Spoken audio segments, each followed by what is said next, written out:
the lost city of Tula, city of the giant stone warriors. In the high, arid plains of Hidalgo, Mexico, the wind moves with a lonely sound across the ruins of a city that was once spoken of only in whispers of legend. Here, under a vast and often unforgiving sky, stand 4 colossal figures carved from basalt, each over 15 feet tall. They are not gods, nor kings, but warriors, rigid and stern, their faces impassive as they stare out across the centuries. Their hands clutch the spear thrower known as the atlatl and a clutch of darts, their chests adorned with a stylized butterfly pectoral, a symbol of the warrior's soul. These are the Atlanteans of Tula, giant stone sentinels who once held aloft the roof of a magnificent temple atop the pyramid of the morning star. Today, the temple is gone, consumed by fire and time, leaving these silent giants to guard a vanished world, silhouetted against the bright, thin air of the plateau. They are the most dramatic and haunting clue to a civilization that bridges the gap between the ancient mysteries of Teotihuacan and the familiar empire of the Aztecs, the Toltecs.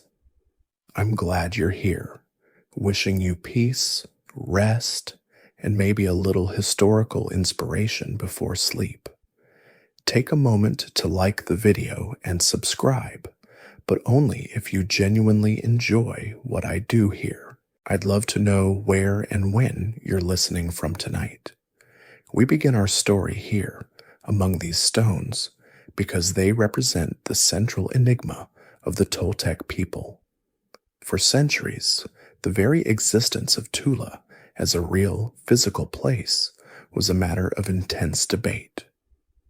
To the Aztecs, who rose to power long after this city had fallen, Toltec was a word synonymous with civilization itself.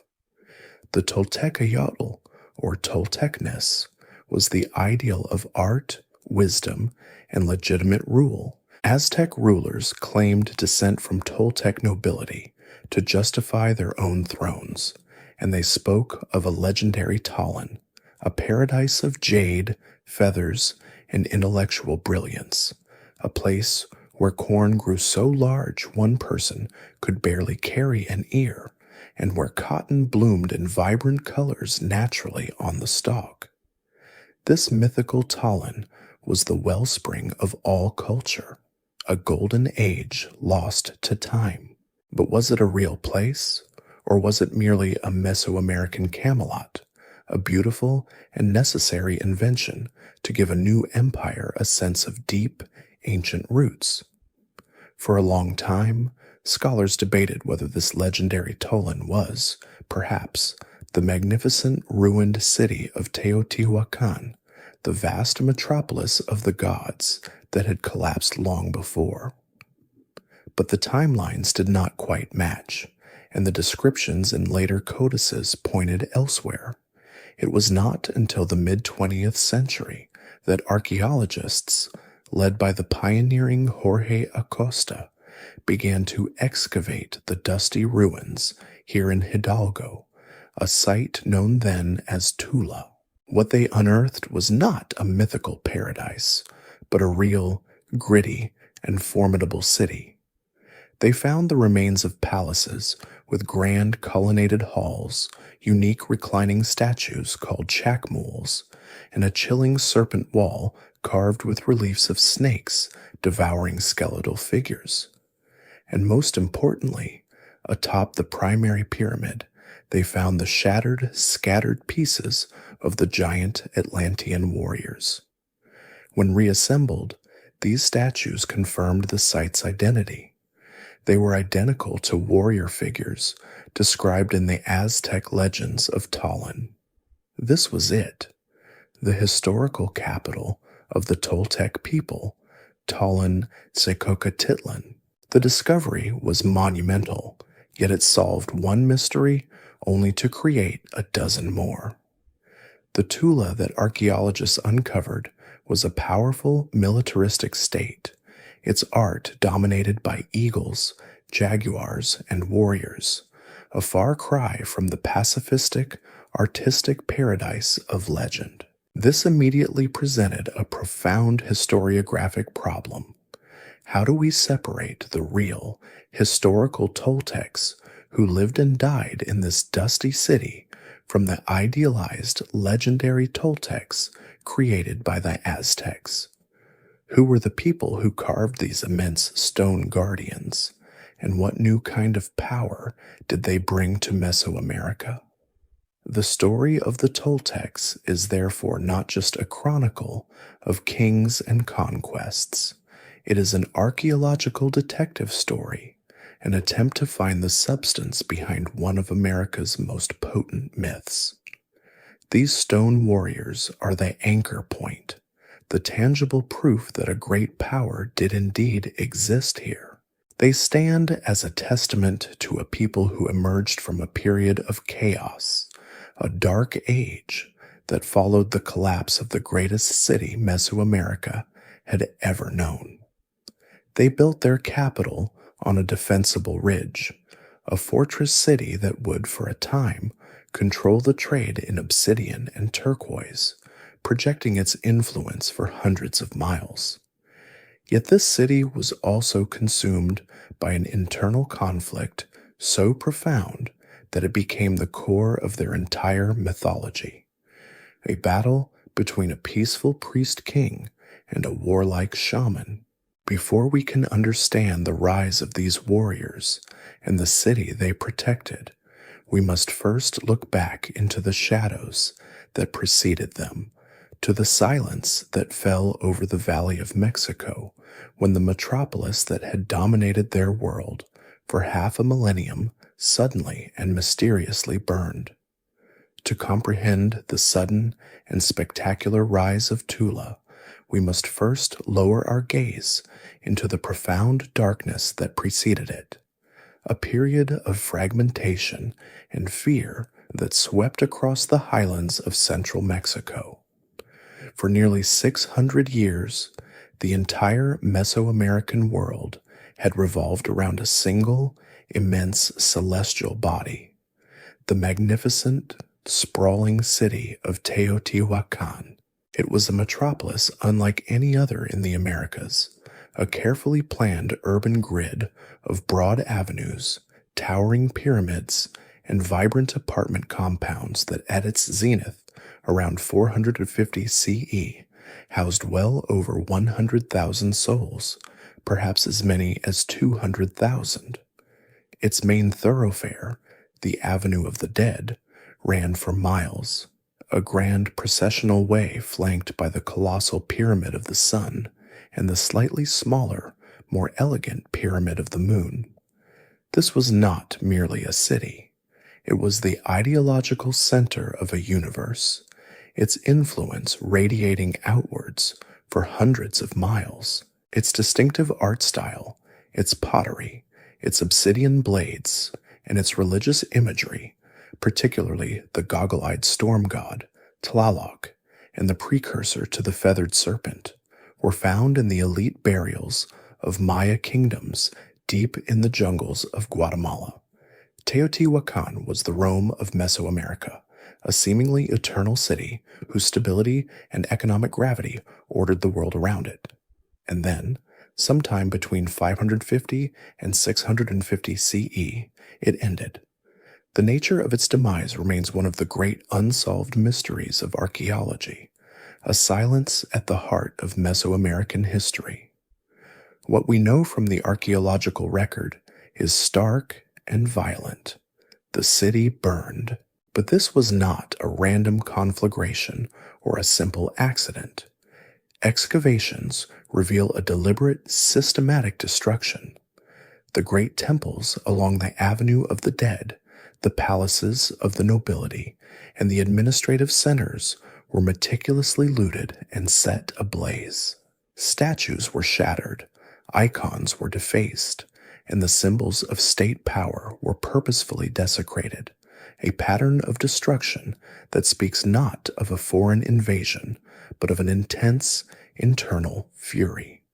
It suggests a catastrophic social and political unraveling, a revolution from within, perhaps an uprising of the city's overexploited commoners, or a bloody factional war between elite families. Other theories point to contributing factors, such as a period of prolonged, severe drought that may have weakened the agricultural base, shaken faith in the ruling priesthood, and strained the social contract to its breaking point.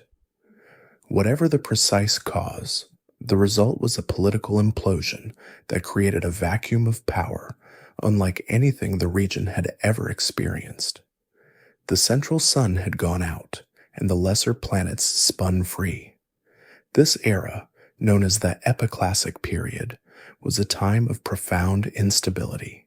The intricate trade networks that Teotihuacan had controlled, funneling green obsidian from nearby mines, turquoise from the distant north, and brilliant quetzal feathers from the south, fractured and collapsed.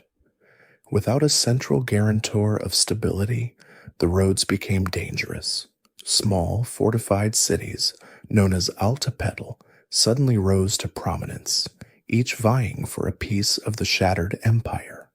Places like Xochicalco, a fortress city built atop a commanding hill, became a crucible of new ideas, a place where Maya, Zapotec, and Central Mexican influences clearly mingled. At Cacaxtla, breathtaking murals suddenly appeared, depicting brutal battles between jaguar-clad warriors and bird-like figures, capturing the new, pervasive atmosphere of militarism. The world was no longer defined by a single, dominant culture, but by a mosaic of competing warlords, shifting alliances, and desperate innovation. This was the world into which the Toltecs were born. They were not the immediate heirs to Teotihuacan. They were a product of the chaos its fall engendered.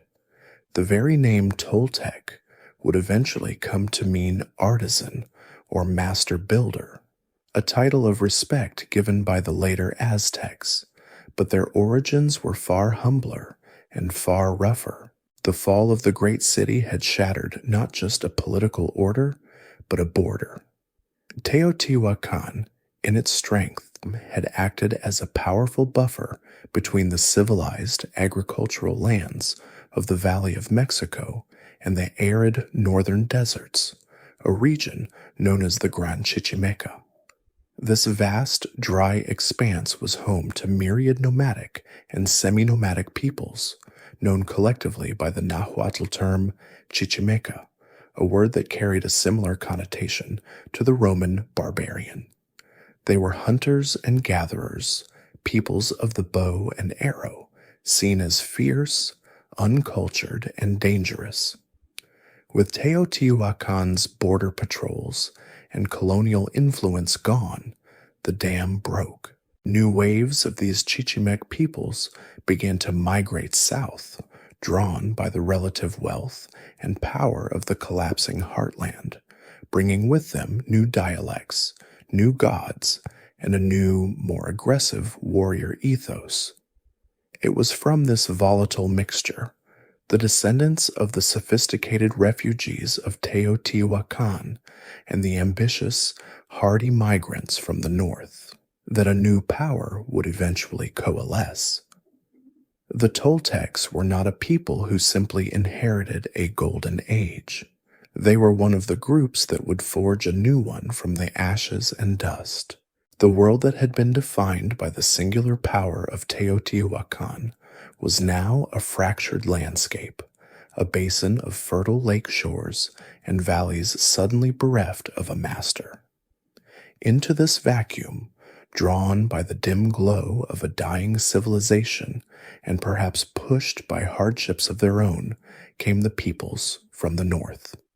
This vast, undefined region, the Gran Chichimeca, stretched across the arid highlands and deserts of what is now northern Mexico and the American Southwest. It was a land of dust, canyons, and acacia, a place that demanded resilience and rewarded relentless mobility. The people who inhabited it were not a single, unified nation, but a constellation of diverse nomadic and semi-nomadic groups, known collectively to the settled agriculturalists of the South by the Nahuatl term Chichimeca.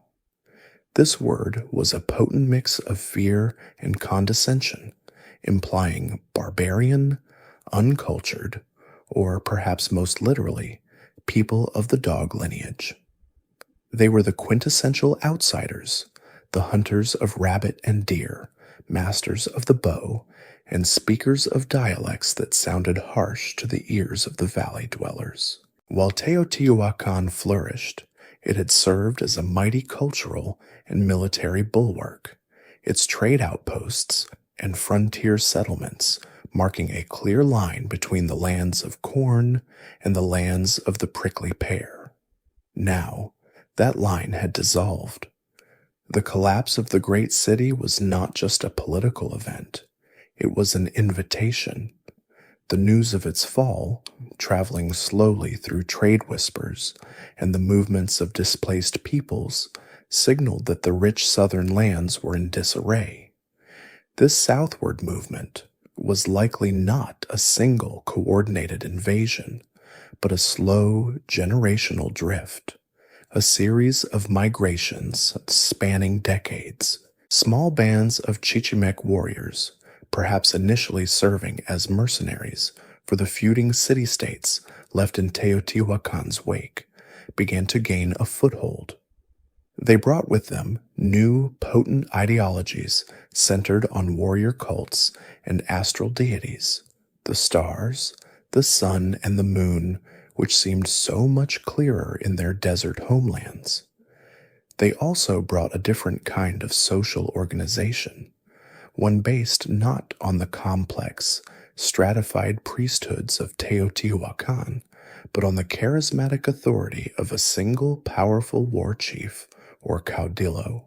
This new wave of humanity, the Tolteca Chichimeca, as they would later be known in epic poems, represented a new and dynamic variable in the complex equation of Mesoamerican power. This migratory period is shrouded in the mists of oral history, captured later in pictographic books called codices, such as the Historia Tolteca Chichimeca. These documents, recorded long after the fact by the descendants of these very migrants, tell a foundational story of a long wandering. They speak of leaving a mythical northern homeland, a place of origin called Chicomostoc, the place of the 7 caves, from which various tribes emerged one by one to begin their destined journey south. This narrative of a long pilgrimage, a search for a divinely promised homeland, became a quintessential Mesoamerican origin story, one that the Aztecs themselves would later adopt with their own legend of leaving Aztlan. The historical reality beneath this myth was a period of intense cultural fusion. The migrating Chichimec groups did not enter an empty land. The valleys were still populated by the inheritors of the old civilization, the Nonoalca, a term used to describe the refined, artisan-class descendants of Teotihuacan's collapse, people who still held the knowledge of stone carving, complex calendrics, and sophisticated pottery. The birth of the Toltec state was a direct result of the collision and eventual fusion of these two groups. The martial, pragmatic, and rugged Tolteca Chichimeca from the north, and the educated, artistic, and established Nonoalca of the valley. This was not always a peaceful blending. The period was one of strife, of small-scale battles, strategic marriages, and the slow, difficult process of forging a new, hybrid identity. The northern migrants brought the bow and arrow, a weapon that was relatively new to central Mexico and offered a significant military advantage. The valley dwellers offered the Shinampa farming system, the complex religious calendar, and the legacy of urban living. The Toltecs, in essence, were born from this synthesis. They were the frontier meeting the classical world, a new people who managed to harness the raw, militaristic energy of the Chichimec nomads and fuse it with the deep cultural and technological knowledge of the Teotihuacan tradition. This hybrid vigor would be the engine of their success.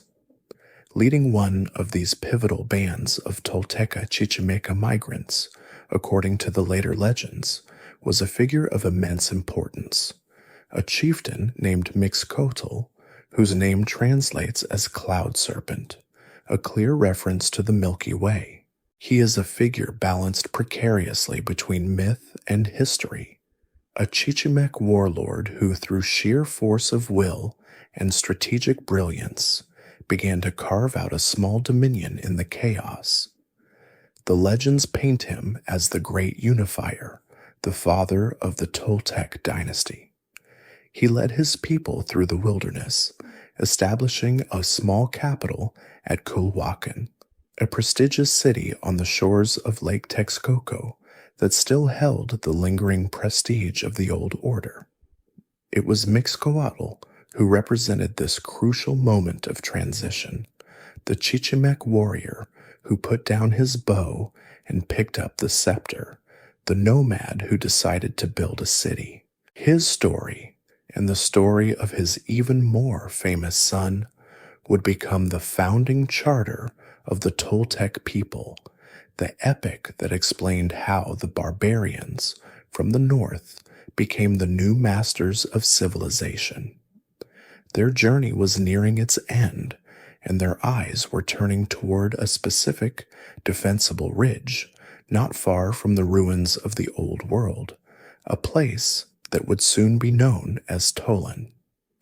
The migratory journey of the Chichimec chieftain Mixcoatl, the Cloud Serpent, had brought his people from the arid north to the fertile, fractured heart of central Mexico. He had succeeded in the most difficult of transitions, transforming his nomadic band into a settled power through a combination of strategic warfare and shrewd alliances, most notably establishing his influence at Culhuacan, the curved mountain. This ancient city, nestled by the shores of Lake Texcoco, held the genealogical prestige of the old Teotihuacan order, and by securing a foothold there, Mixcoatl was no longer just a barbarian warlord. He was a legitimate contender for the mantle of civilization. But Culhuacan was an old city, heavy with the traditions of others. The destiny of the Tolteca Chichimeca, this new hybrid people, required a new capital, a city that would be entirely their own, built to reflect their own unique synthesis of northern militarism and southern sophistication. The search, according to the legends, was for a place that was both defensible and divinely ordained. The location they ultimately chose, about 50 miles northwest of modern-day Mexico City, was not an obvious choice for a grand metropolis. It was not nestled in the lush, fertile lake basin like Teotihuacan or the later Aztec capital, Tenochtitlan. Instead, it was a prominent, defensible ridge, a long, low hill rising above a drier, more challenging plain, flanked by the Tula River. This was a strategic choice, a warrior's choice. The hill, known as Xicocautitlan, offered clear views of the surrounding valleys, a natural fortress that could be easily defended against the lingering chaos of the epiclassic world.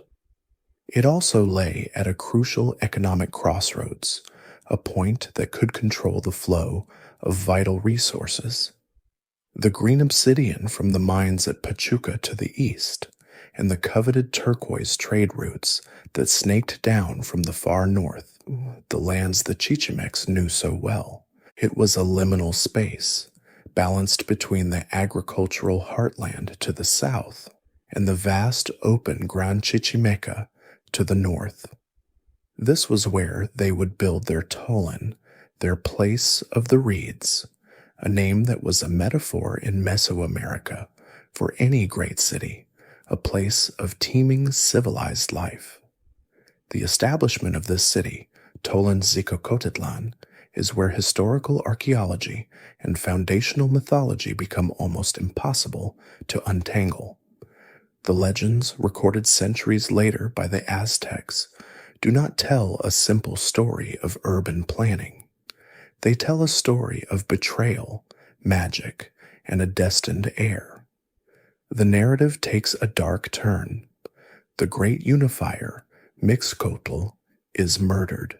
The legends claim he was assassinated by his own jealous brother, a figure named Ihuitmal, or in other versions, by rival lords who feared his rising power. This act of treachery plunged the fledgling Toltec state into a crisis, a dynastic struggle before the dynasty had even truly begun. At the time of his death, Mixcoatl's wife, a woman from the valley named Chimilman, was pregnant. Fleeing for her life, she gave birth in exile to a son, who was given the calendar name Say-Acatl Topiltzin, meaning one reed our prince. This child, the orphaned heir of the murdered Chichimec leader, was raised in secret, far from the capital his father had envisioned, reportedly in Tepoztlan, a town watched over by rugged cliffs. This is the story the Toltecs told themselves about their own beginnings. It was not a tale of simple construction, but a dramatic epic, a Mesoamerican Hamlet. The city of Tula, in this telling, was not truly founded by Mixcoatl. It was reclaimed by his son. Say-Acatl Topiltzin, upon reaching manhood, is said to have returned from his exile, a charismatic and perhaps vengeful figure. He first sought out his father's remains, giving them a proper royal burial, and then, in a righteous act of succession, he confronted and killed his treacherous uncle, Ihuitmal. With this act, he consolidated his father's legacy, united the factions, and formally established the capital at Tollan.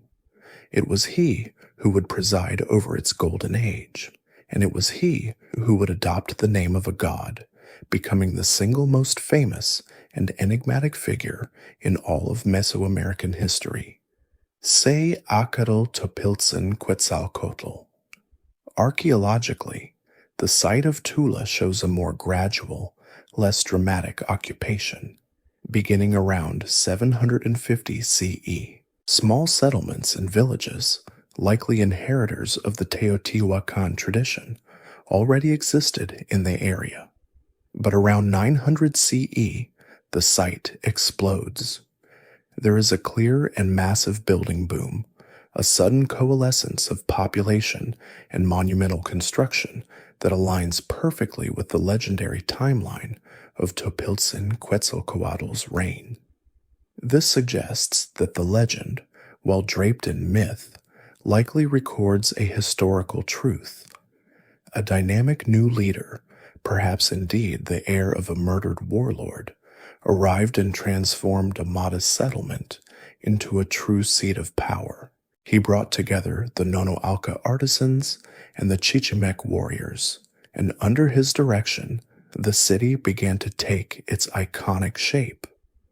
The great ceremonial plaza was laid out, and the first foundations of the pyramids and palaces were set in stone.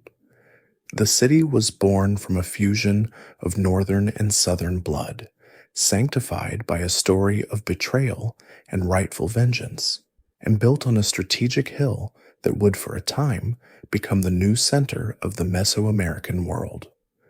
With the city of Tollan established, reclaimed by the rightful heir, the narrative of the Toltecs now focuses entirely on this single, mesmerizing figure, Say-Acatl Topiltzin Quetzalcoatl. He is the central axis upon which all Toltec history and myth revolves, a man who became a legend, and a legend who may have been a man. His very name is a fusion of the human and the divine, a joining of two distinct titles. He was born, as we recall, with the calendar name Say-Acatl, or one reed, stuck a specific day in the 260-day sacred calendar, a name that rooted him firmly in the earthly passage of time. Topiltzin, meaning our prince or our revered lord, was his royal title, the designation that affirmed his worldly authority as the ruler who had avenged his father, Mixcoatl, and brought unity to the Tolteca Chichimeca and the Nonoalca.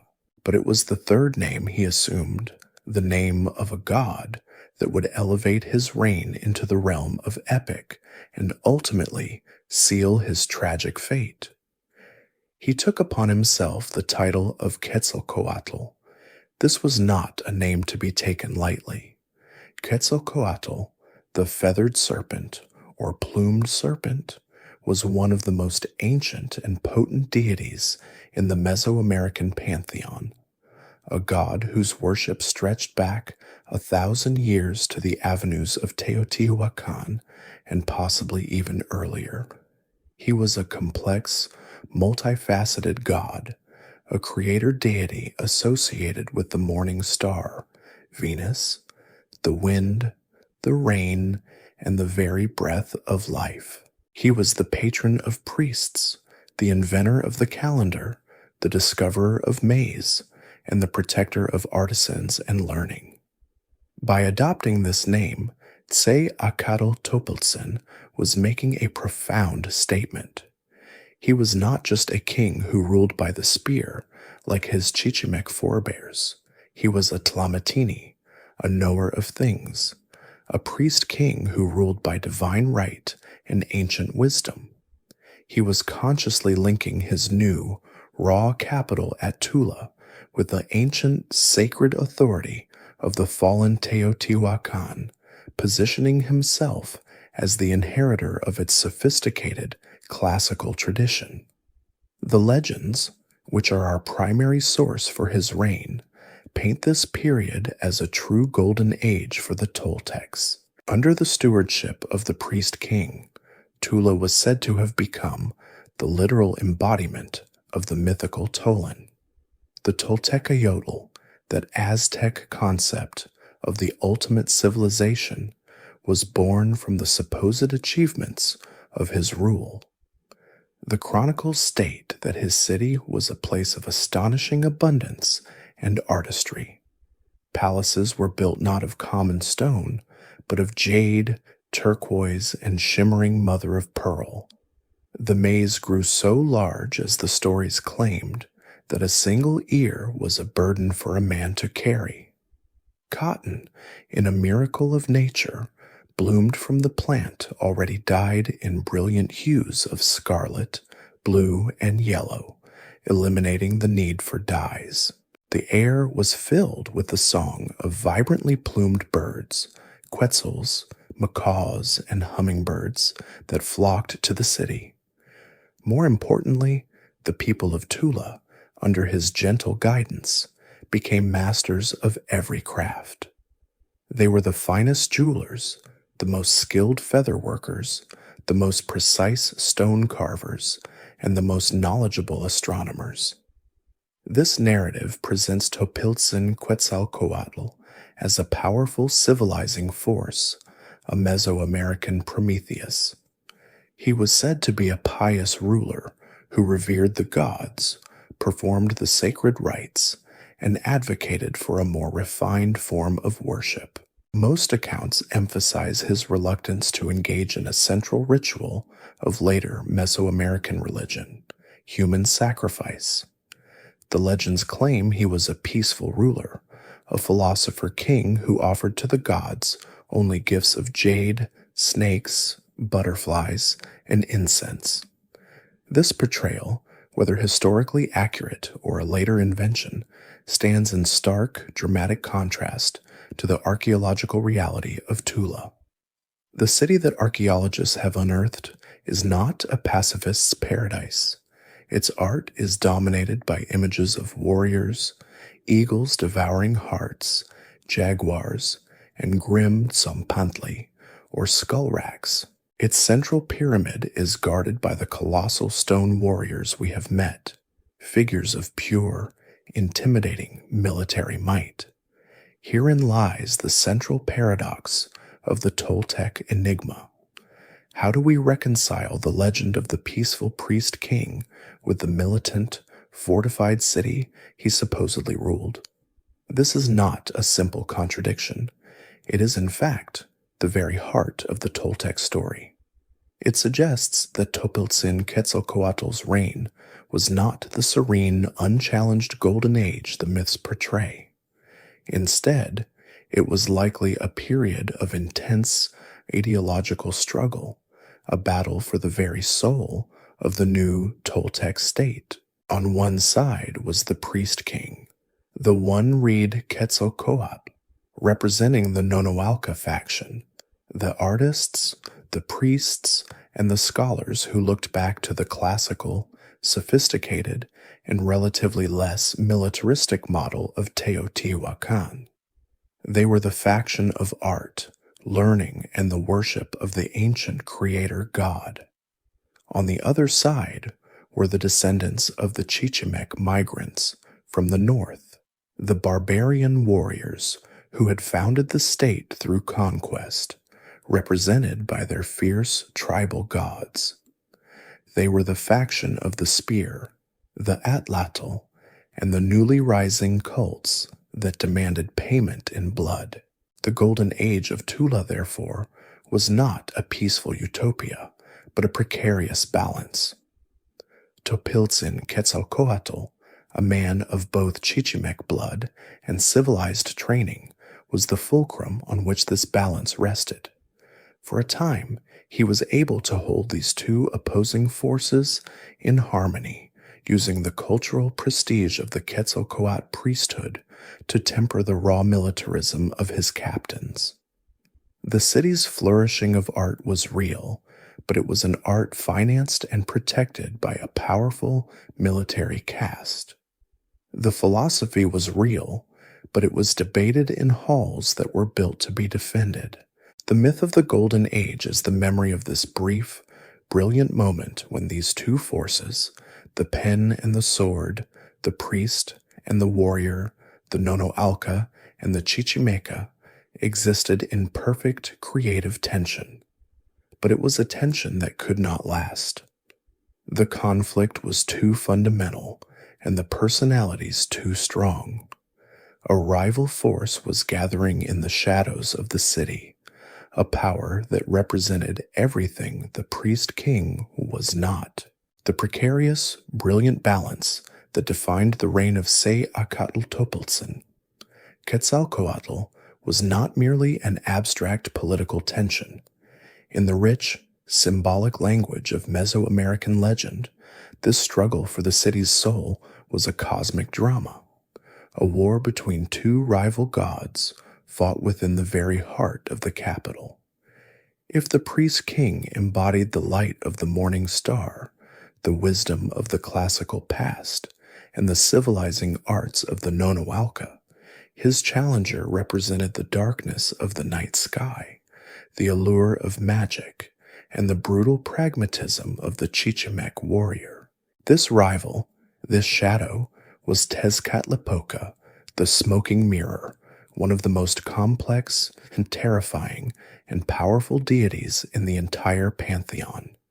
He was the god of fate, an omniscient, capricious trickster who saw all things through his polished obsidian mirror, a surface that did not reflect a clear image, but one obscured by smoke, revealing the hidden, often monstrous truths of human nature. He was the patron of sorcerers, the lord of the jaguar, the god of the north, and the embodiment of the warrior's ruthless will. Where Quetzalcoatl was the god of creation and order, Tezcatlipoca was the god of change, conflict, and chaos. He was the unseen force that turned the wheel of destiny, the god who gave and took away power at his whim. His worship was deeply tied to the Chichimeca traditions, the very traditions of the northern warriors who had migrated south with Mixcoatl. In Tula, the followers of Tezcatlipoca were not a fringe cult. They were the military elite, the generals, and the captains who chafed under the pious rule of their priest king. They watched Topiltzin Quetzalcoatl offer butterflies and incense to the gods and saw only weakness. They believed that the sun, the great warrior of the daytime sky, did not feast on butterflies. It demanded human hearts, the precious water that would give it the strength to rise again each dawn. This ideological schism was absolute. Quetzalcoatl's piety was in their eyes starving the gods and weakening the Toltec state, which could only grow strong through conquest and the ritual of human sacrifice. The legends recorded in later codices do not describe a political debate or a civil war. They describe a masterful act of supernatural espionage, a coup d'etat orchestrated by sorcery. The story begins with Tezcatlipoca, jealous of Tula's splendor and the reverence given to his rival, vowing to destroy the priest king and his city. He did not come with an army, but with cunning.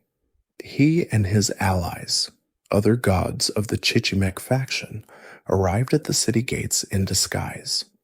In one version, Tezcatlipoca takes the form of a wizened old man, a tueo, who claims to have medicine that will soothe the anxieties of the aging king.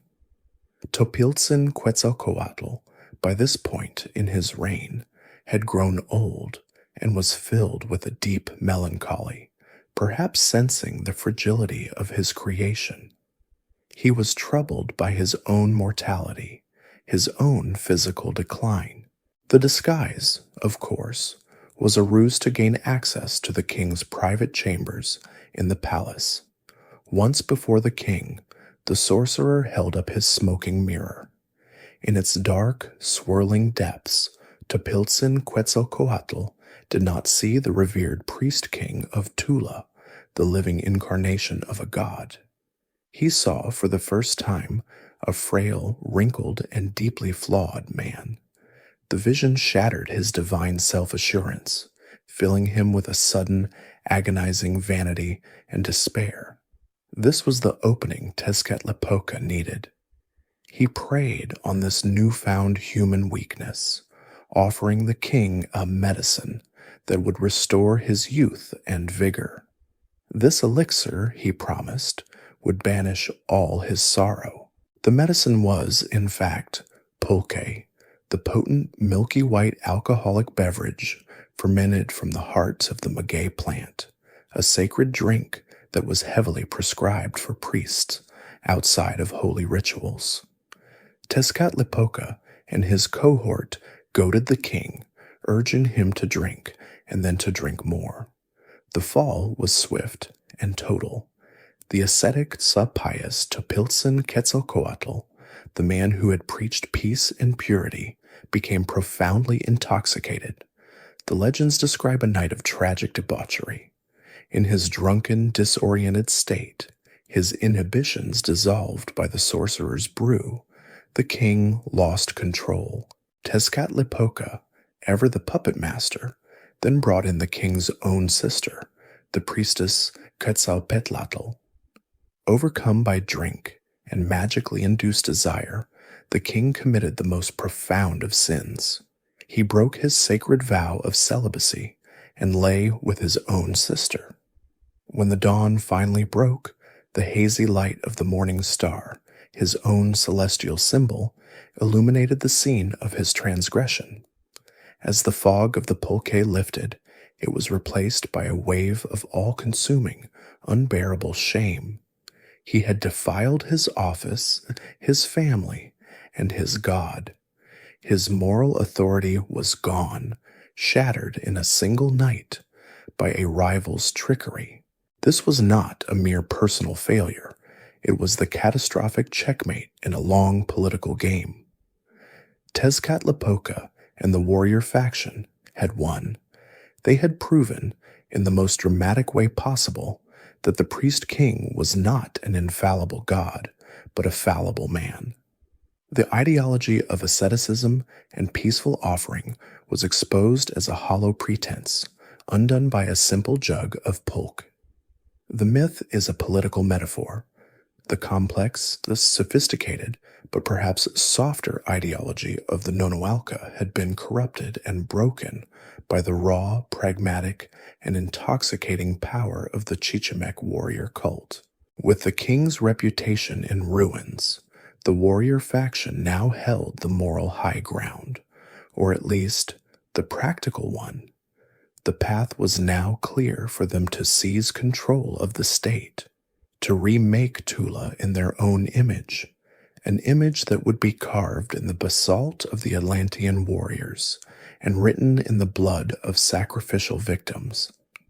The age of the priest was over, and the age of the warrior was about to begin.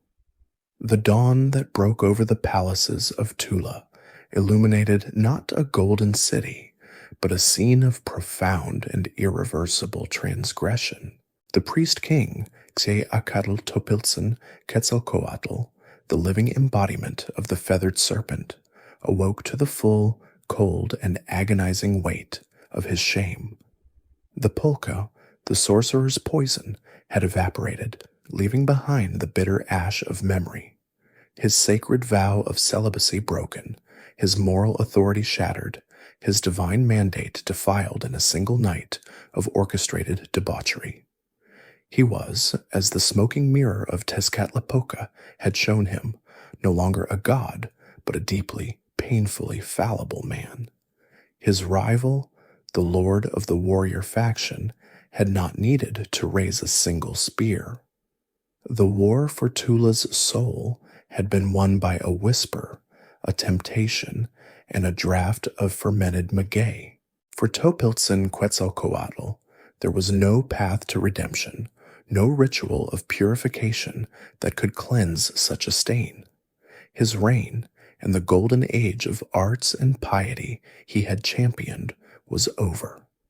His departure from the city he had built was not a state procession, but a mournful, solitary exile. The legends paint this journey as a path of tears, a slow, agonizing walk away from his failed utopia, eastward, always eastward, toward the rising sun and the great sea.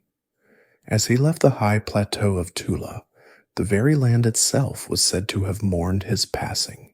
The chronicles claim that all the brilliant birds that had filled the city with song, the quetzals and the turquoise jays, the symbols of his reign, followed their fallen master, but they perished in the cold, thin air as they crossed the high mountain passes, their vibrant feathers littering the snow. As the king lamented, his tears of shame and sorrow, hot and bitter, fell upon the stones, and the legends say they bored clean holes through the solid rock. He passed by a great, towering tree, and resting in its shade, he looked back toward his lost city, weeping so profoundly that his tears became embedded in the bark. On his journey, he systematically divested himself of all that tied him to his worldly and divine power. He was not just fleeing, he was performing a long, funereal rite for his own kingship.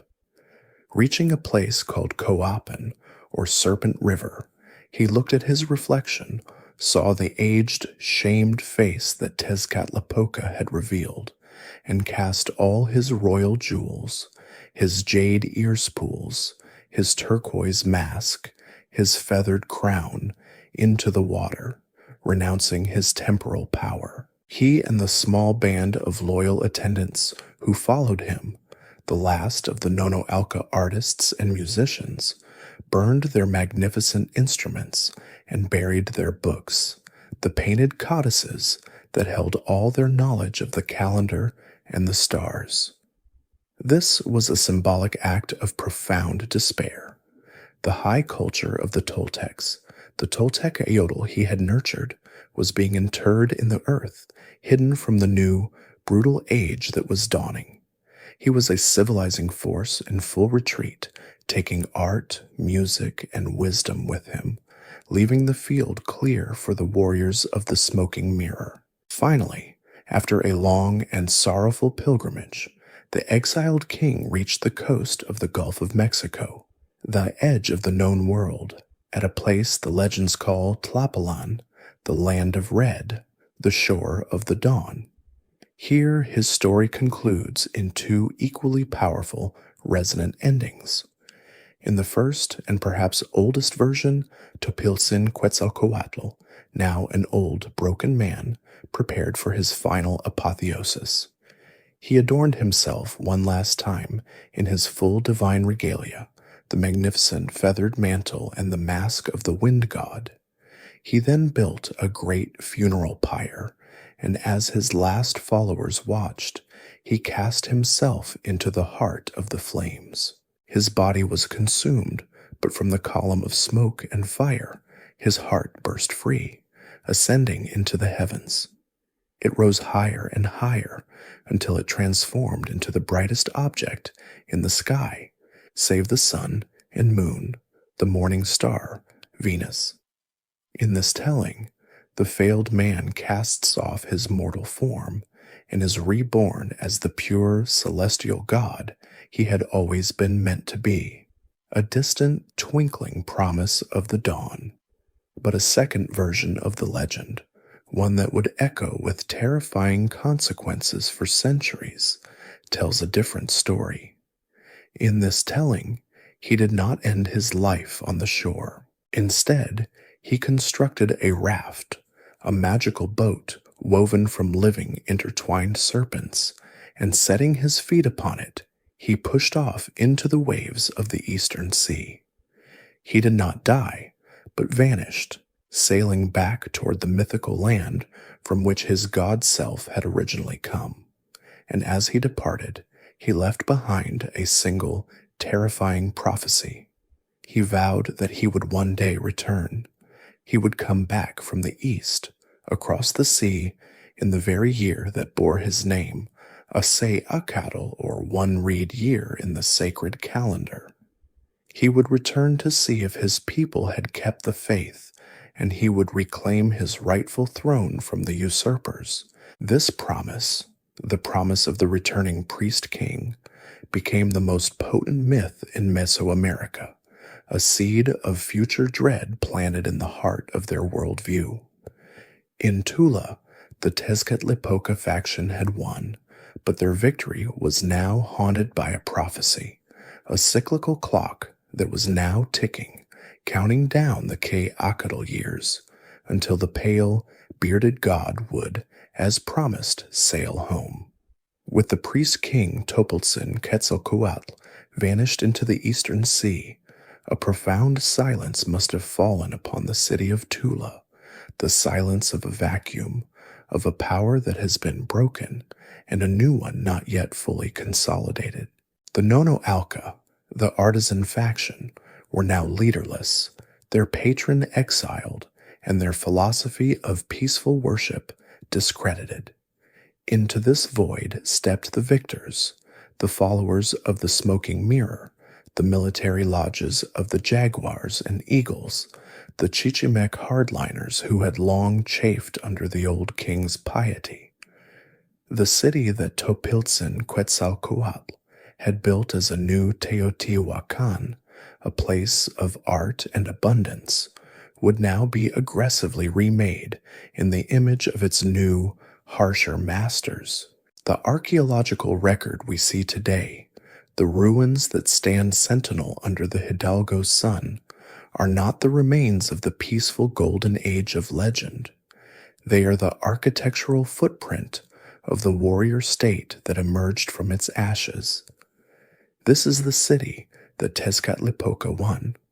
We now walk through the heart of the city, the ceremonial precinct known to archaeologists as Tula Grande. Unlike the vast, open, and cosmologically aligned grid of Teotihuacan, Tula's sacred center feels more like a fortress, a citadel. It was built upon a massive, artificially raised platform, an acropolis that physically and symbolically lifted the elite, the priests, and the warriors above the sprawling, less ordered residential barrios where the common people lived. This was not a city that welcomed the world with open arms. It was a city that dominated its landscape, a clear statement of hierarchy and defensible power, reflecting its origins on a strategic ridge chosen by warlords. The entire precinct is oriented on a north-south axis, but one that is deliberately different from Teotihuacan's, a clear break from the old order, a new alignment for a new, more aggressive era. The emotional and physical center of Tula Grande is its vast, magnificent main plaza, a grand, open square that served as the city's primary public stage.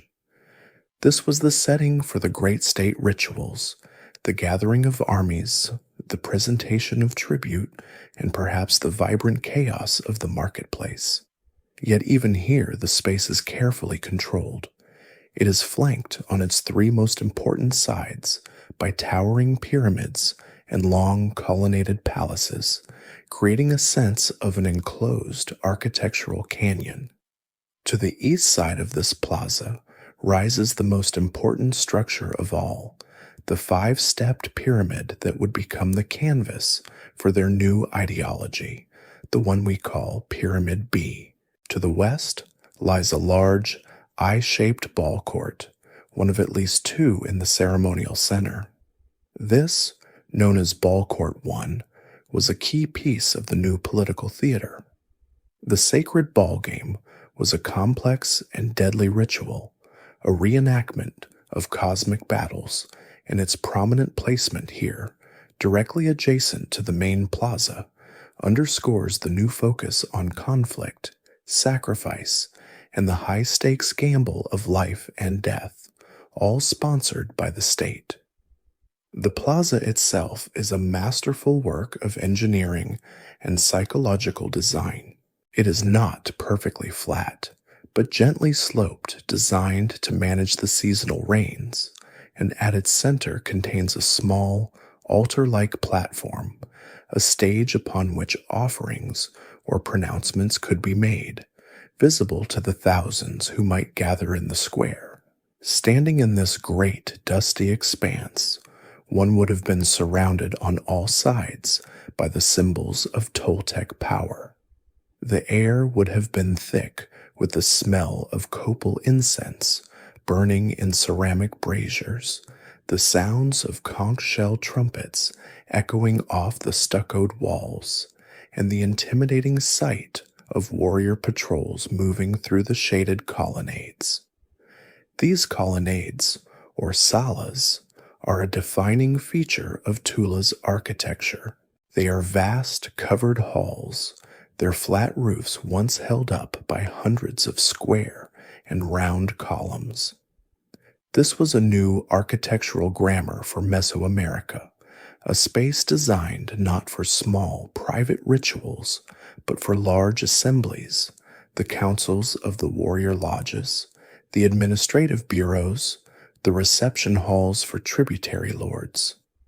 The north side of the main plaza is dominated by the most impressive of these, the building known as the Burnt Palace, which we will explore in time, and its neighbor, Pyramid B. This northern edge of the Acropolis formed the city's sacred and political inner sanctum. To walk here was to walk among the gods and the generals. The entire complex of Tula Grande was designed to be experienced as a journey, a procession from the open, public plaza into these more restricted, powerful, and intimidating spaces. It was a clear architectural narrative, one that said the heart of Tula was not a market, nor a peaceful temple, but a command center. The warrior faction had effectively turned the city into a monumental headquarters, its art and architecture all dedicated to projecting the power of the new militaristic cults that had overthrown the gentle feathered serpent of the old legends. The wind that now moves through its silent, ruined halls whispers a very different story than the one of Topiltzin Quetzalcoatl. It whispers of power, of stone, and of a new, more demanding sun. At the northern edge of the great plaza, forming the sacred and political heart of Tula Grande, stands the structure that has come to define the Toltec civilization. It is a 5-stepped pyramid, modest in size compared to the colossal monuments of Teotihuacan, rising to a height of just over 30 feet. Its profile is steep, its form functional, designed not to inspire awe through sheer scale, but to serve as a high, sacred stage, a platform for the most important temple in the city. This is the building known to archaeologists as Pyramid B, but its true name, preserved in later chronicles, is the Pyramid of the Morning Star, or Tlahuizcalpantecutli. This name is a profound and chilling piece of evidence, the key to understanding the ideological coup that had taken place. Tlahuizcalpantecutli is the name of the deity of the morning star, Venus, in its dangerous, warlike aspect, and the morning star, in its gentler, creative guise, was the celestial form of Quetzalcoatl. The warrior faction had not simply defeated their priest-king, they had usurped his god, twisting the feathered serpent into a patron of war. The temple that once crowned this pyramid is now gone, consumed by the great fire that destroyed Tula around 1150 CE. For centuries, all that remained was the pyramid's rubble-filled core and a platform covered in the ash and debris of a collapsed roof. But when archaeologists, led by Jorge Acosta in the 1940s, began to clear this debris, they made the discovery that would confirm Tula's identity and immortalize the Toltecs. They found not statues in a temple, but the shattered pieces of the temple's pillars. Buried in the rubble and in a ritually dug trench on the north side, they uncovered the sections of 4 colossal statues.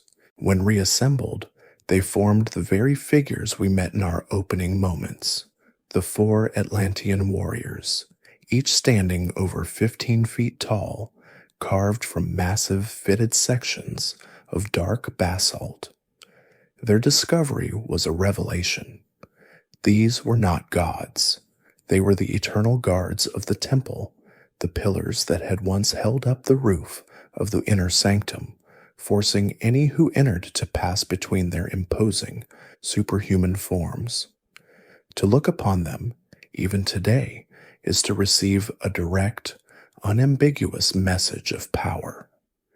They are all nearly identical, carved with the rigid, impersonal uniformity of a disciplined army.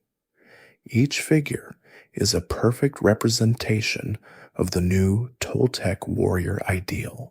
They stand at attention, their gaze fixed on the distant horizon, their faces impassive and anonymous beneath their blocks-like feathered headdresses. This is not the individualized, sensitive portraiture of the Nonoalca. This is the art of the state, the armor of the warrior cult. Their attire is a precise uniform. On their chests, they wear the stylized butterfly pectoral, a potent symbol in Mesoamerica. The butterfly, emerging from its chrysalis, was a metaphor for the soul of a warrior slain in battle, reborn in a new, brilliant form to follow the sun on its daily journey. In his right hand, each figure clutches an atlatl, or spear thrower, held rigidly at his side. This was the signature weapon of the Toltecs, a device that could propel a dart with far greater force and range than the human arm alone, the weapon that had likely given their Chichimec ancestors a decisive edge. In their left hands, they hold a bundle of darts and a curved ceremonial knife, the tools of sacrifice. On their backs, unseen by those approaching from the plaza, but visible to the priests within the temple, each warrior wears a large circular disc, a representation of the sun, or perhaps the symbolic smoking mirror of their patron Tezcatlipoca, linking them directly to the new dominant ideology. They are, in essence, a declaration in stone. The Temple of the Morning Star is now a barracks for the sun's warriors. The sacred has been militarized. But these four giants were not the only supports. The entrance to the temple was flanked by two more pillars, square ones, which still stand. These are covered in intricate, low-relief carvings that tell the rest of the story. On their main faces, they depict a ruler, often identified as Tzeacatl Topiltzin Quetzalcoatl himself, but he is transformed. He is no longer the pious priest. He is shown in full warrior regalia, carrying weapons, his foot crushing a defeated enemy, a symbol of the new Quetzalcoatl, the conquering patron of the Toltec state. This, then, was the inner sanctum of the warrior faction. It was a throne room, a council house, and a house of worship all in one, a place where the leaders of the military orders of the jaguar and the eagle would have met, surrounded by the stone reminders of their own power. The fire that destroyed this building, likely set during the city's final sack, was so intense that it baked the adobe of the walls and tragically caused the massive wooden roof beams to collapse, toppling the great stone warriors and shattering them on the temple floor. It was this act of destruction that paradoxically preserved them, hiding them under a layer of charred debris for 800 years. They are the most articulate, powerful, and intimidating voices to survive from the Toltec world, and they speak not of a mythical paradise of jade and flowers, but of a grim, disciplined, and powerful empire of the spear. Just to the west of the formidable pyramid of the Morning Star, so close that it physically connects to the pyramid's base, lies the sprawling, labyrinthine ruin that provides the most intimate and haunting glimpse into the daily operations of Toltec power. This complex, designated by archaeologists as Building C, is known by the evocative name it earned upon its discovery, the Palacio Quemado, or the Burnt Palace. The name is not a poetic embellishment, but a literal archaeological description. When excavators first cleared the centuries of accumulated dust and debris, they found a scene of profound destruction, a building that had been ravaged by an inferno so intense that it had carbonized the massive wooden and adobe roof, collapsing it inwards. The floors were covered in a thick, suffocating layer of ash and charcoal, a silent, grim testament to the final, violent day of Tula. Yet as with the warrior statues of the adjacent pyramid, this very act of destruction is what preserved the secrets of the palace, sealing its contents beneath a protective layer of its own demise. This was not a palace in the European sense, not the private, luxurious residence of a single, deified king. The term is perhaps a misnomer, as the building's layout speaks not of domestic life, but of governance, council, and communal ritual.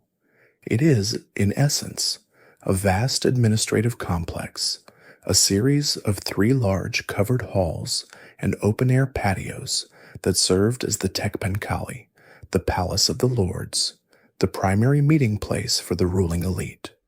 Here, in these vast, shaded chambers, the state was managed. This was the Pentagon of Tula, the nerve center for the warrior lodges of the jaguar, the eagle, and the coyote, the very men who had supported Tezcatlipoca's rise, and who now administered the new militaristic empire.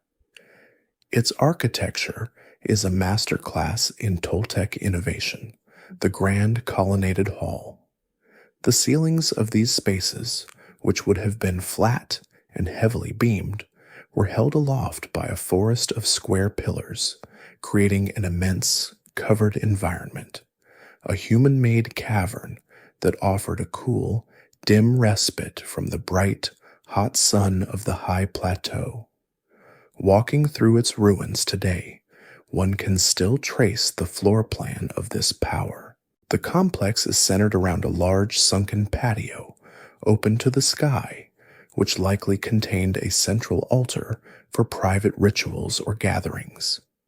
But the true heart of the building was its main assembly rooms, particularly Room 2, the largest of the halls.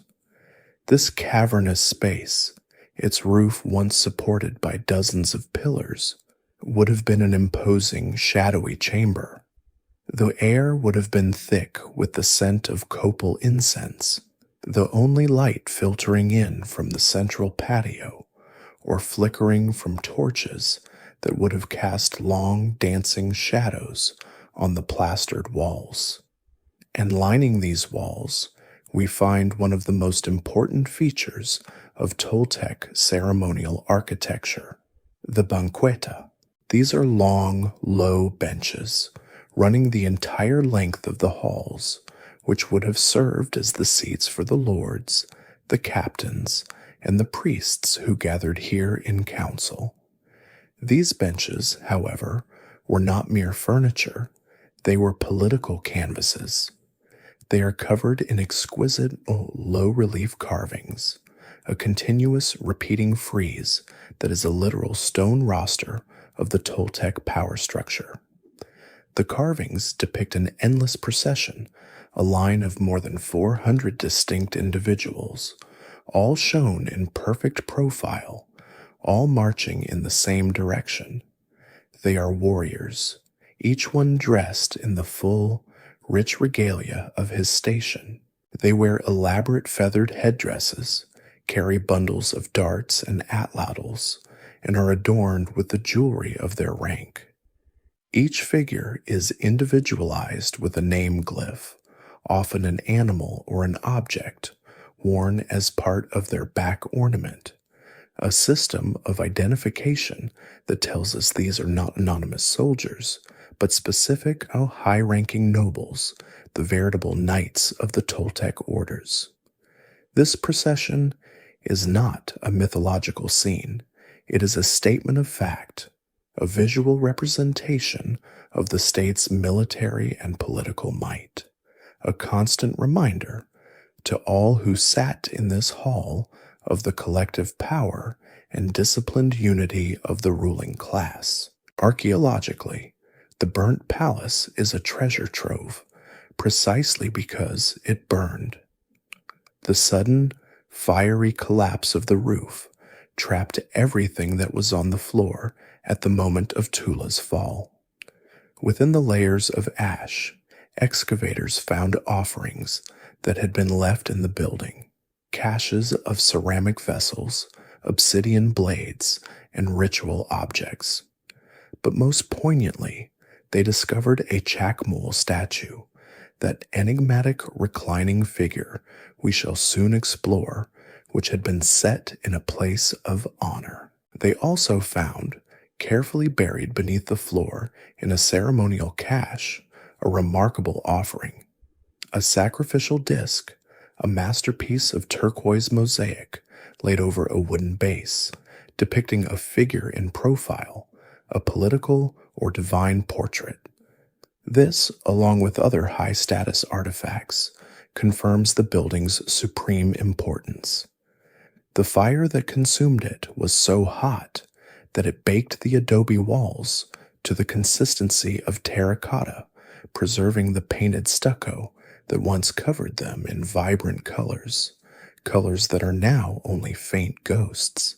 This building, more than any other, is where the real, day-to-day business of the Toltec Empire was conducted, a place of shadowy councils and political theater, all brought to a sudden, fiery end.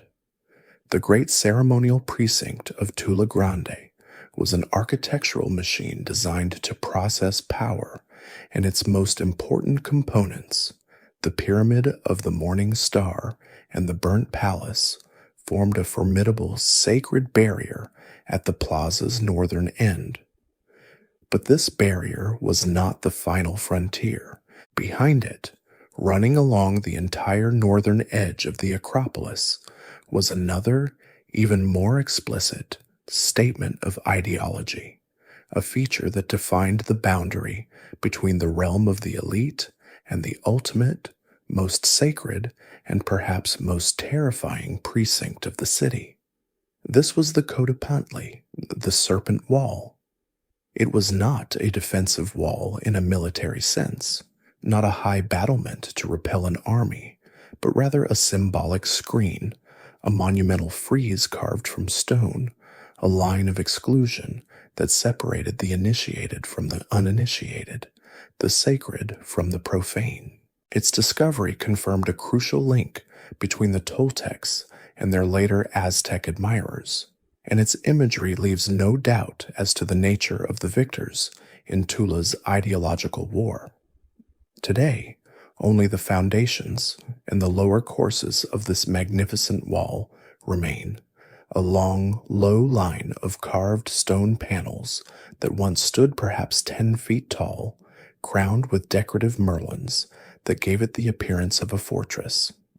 It ran for over 130 feet, enclosing the northern, most private side of Pyramid B, effectively creating a holy of holies in the space behind the temple.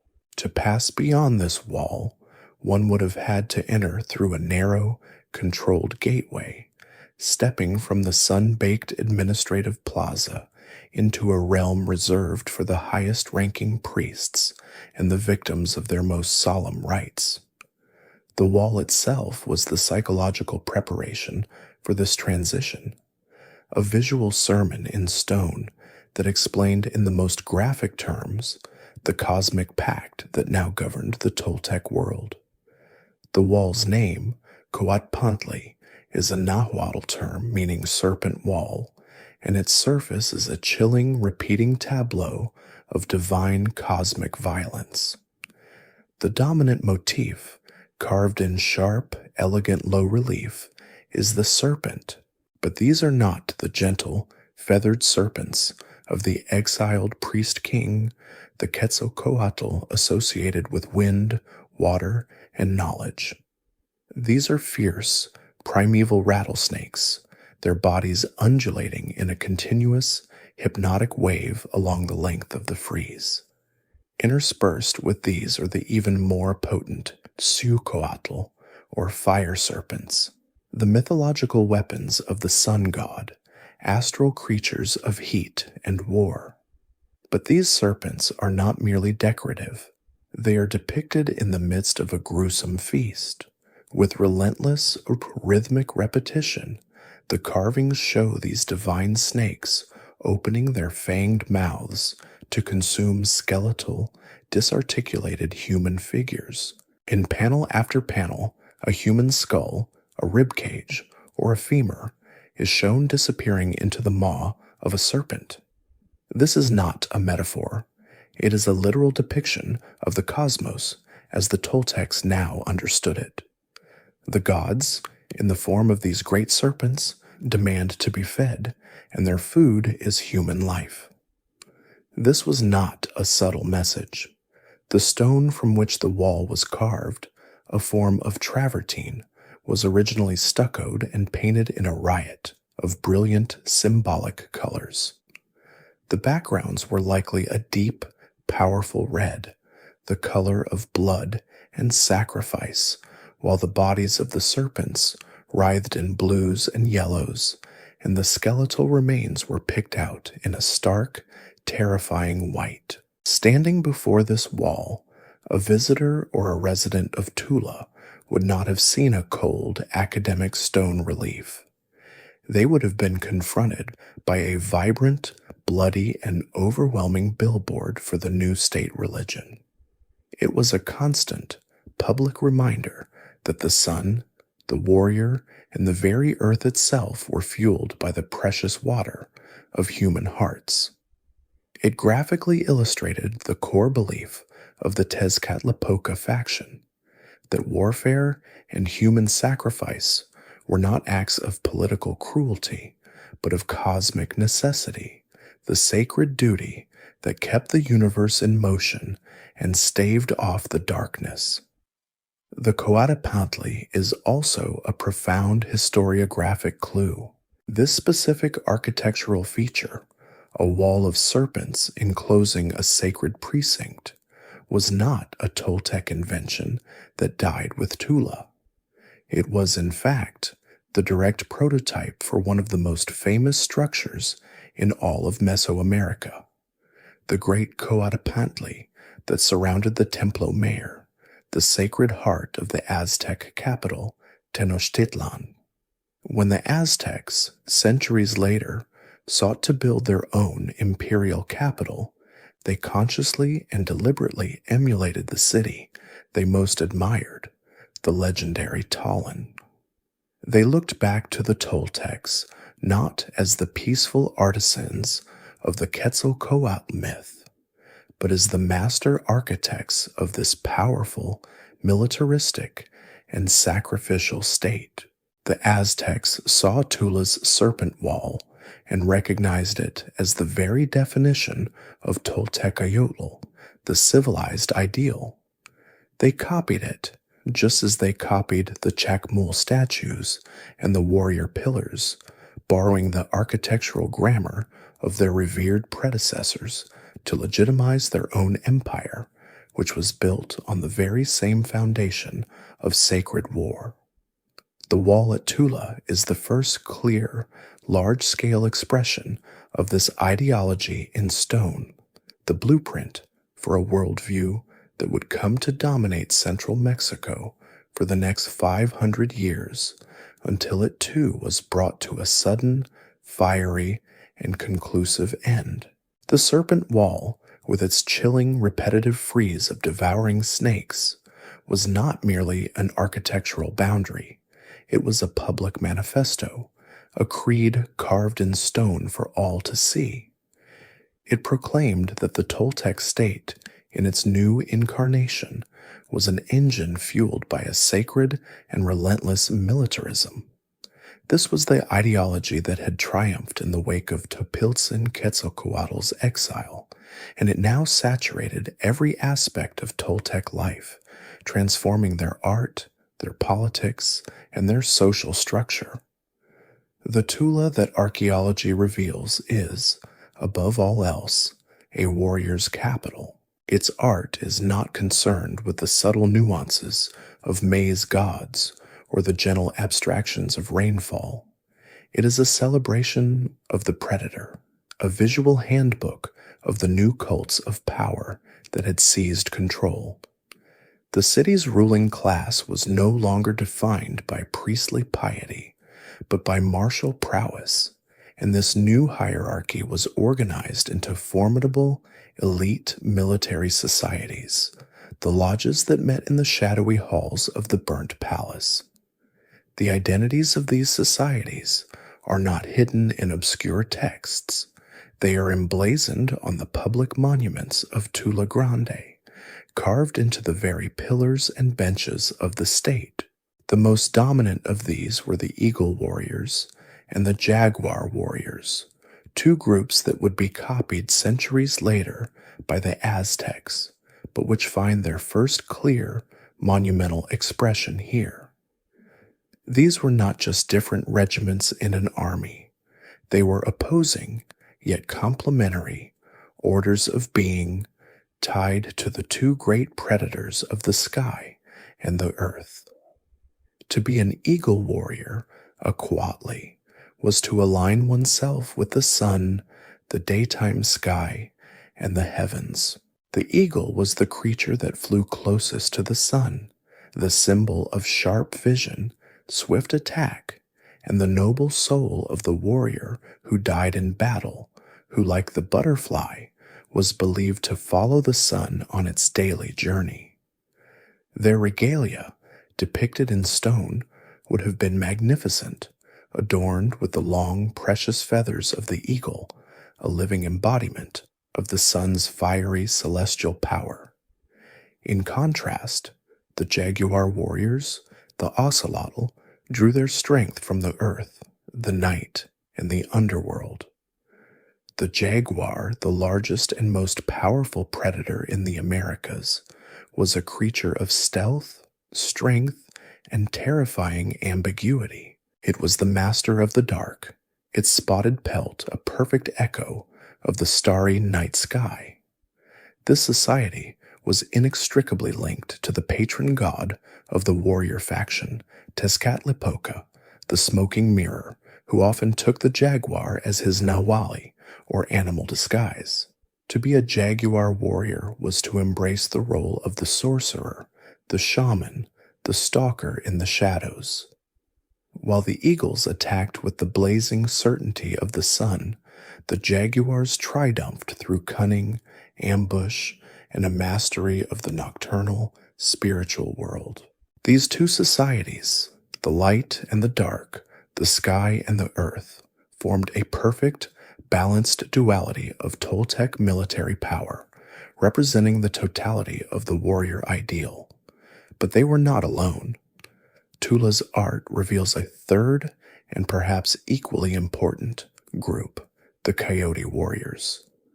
The coyote, a creature of the liminal spaces, the trickster of the arid lands, was the perfect symbol for the Chichimek heritage of the Toltecs.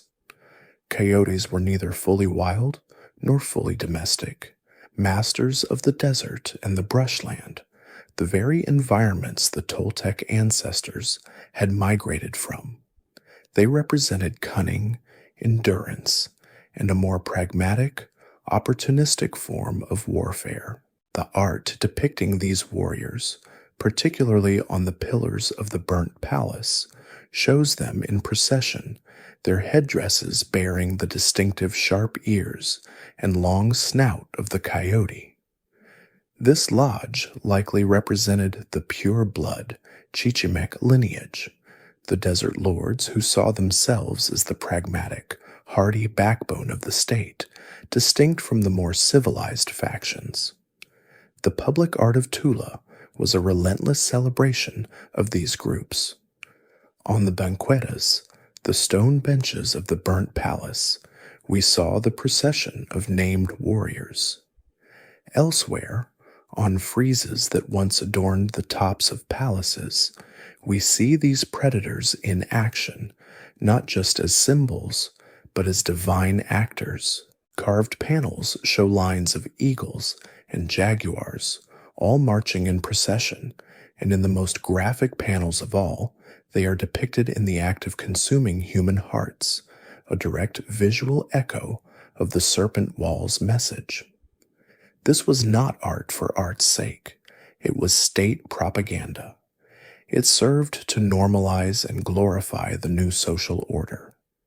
It told every man in Tula that the path to honor, to power, and to social advancement was no longer through the priesthood of Quetzalcoatl, but through the taking of captives, through induction into one of these prestigious warrior lodges. This new system focused on capturing enemies in battle for ritual sacrifice was the engine that powered the state.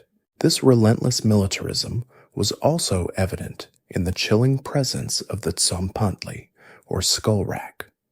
While the wooden rack itself has long since rotted away, the stone platform that held it was found near the main ball court, a low, ominous structure carved with reliefs of skulls, a grim public ledger of the state's sacrificial offerings.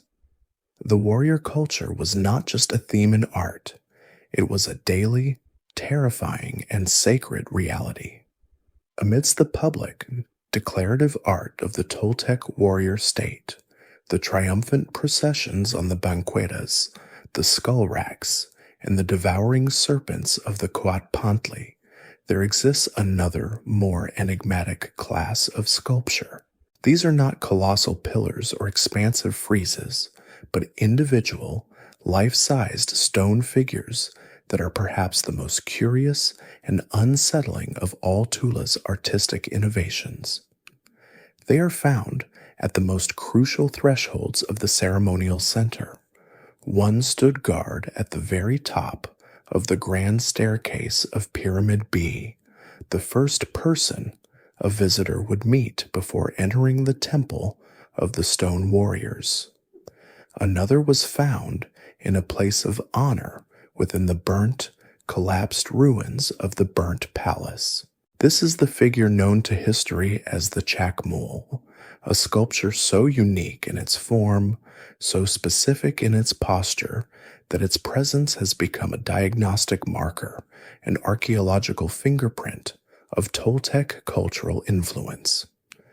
The name itself is a modern invention, a product of 19th century archaeological fancy, and it holds no authentic Toltec meaning.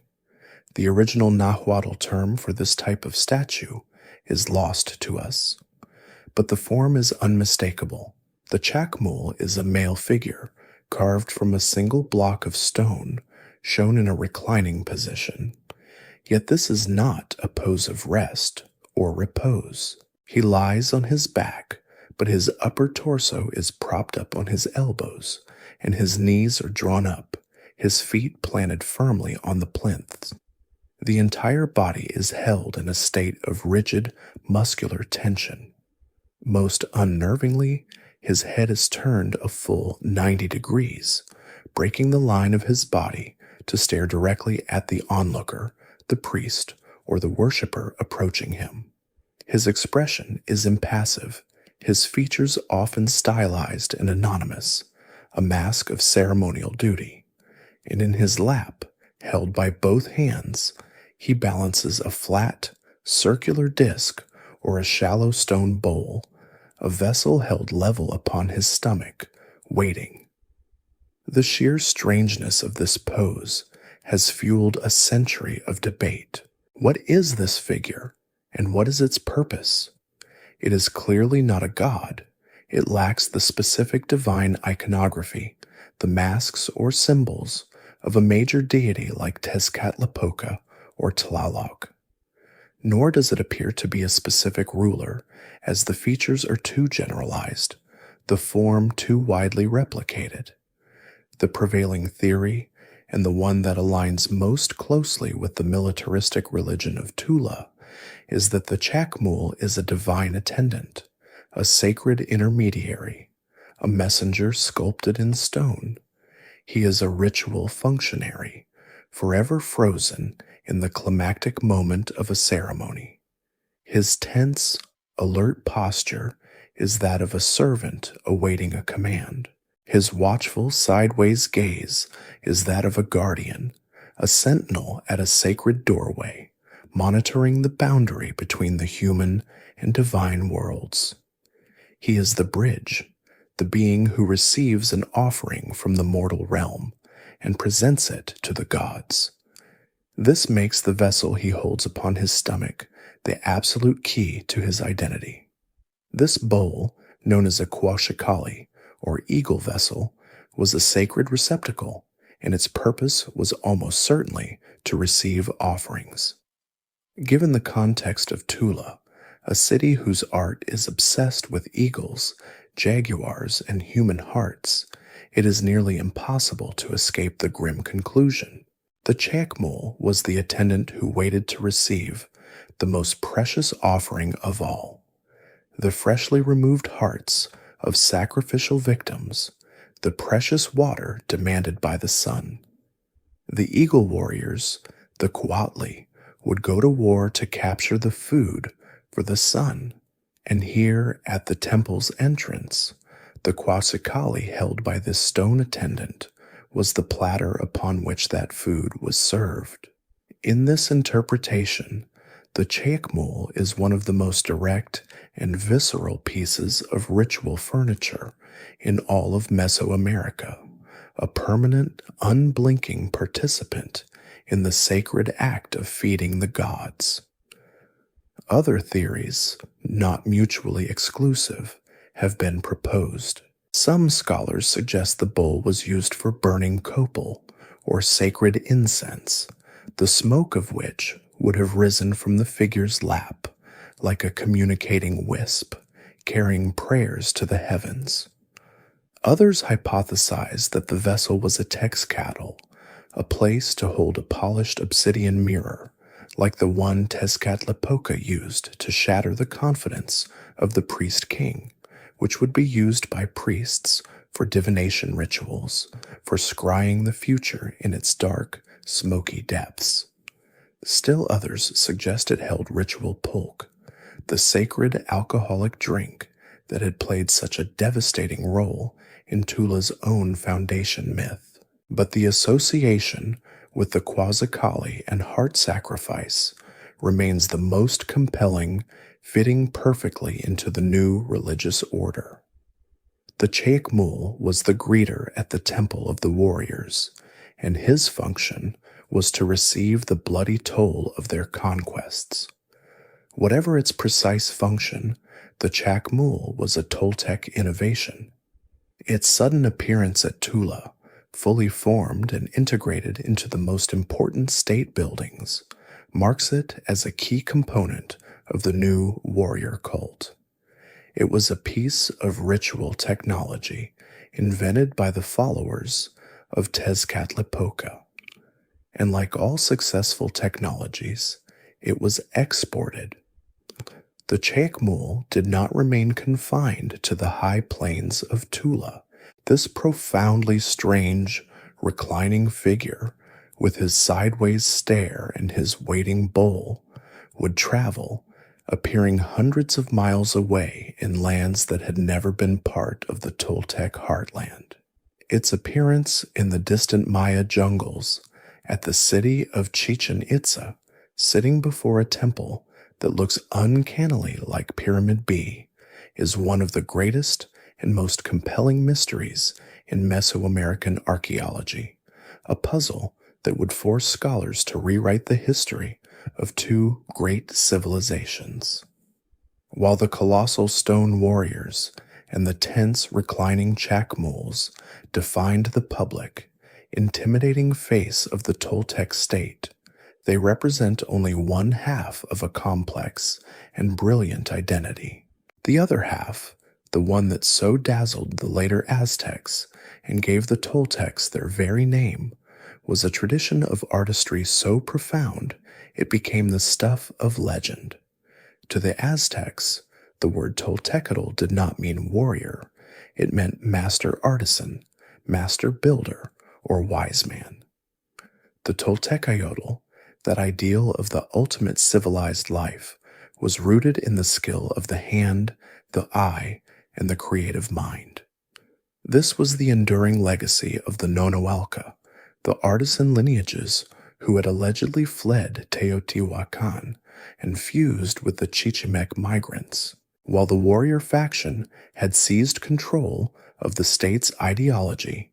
They had done so by harnessing, not destroying, the sophisticated craft traditions of their predecessors.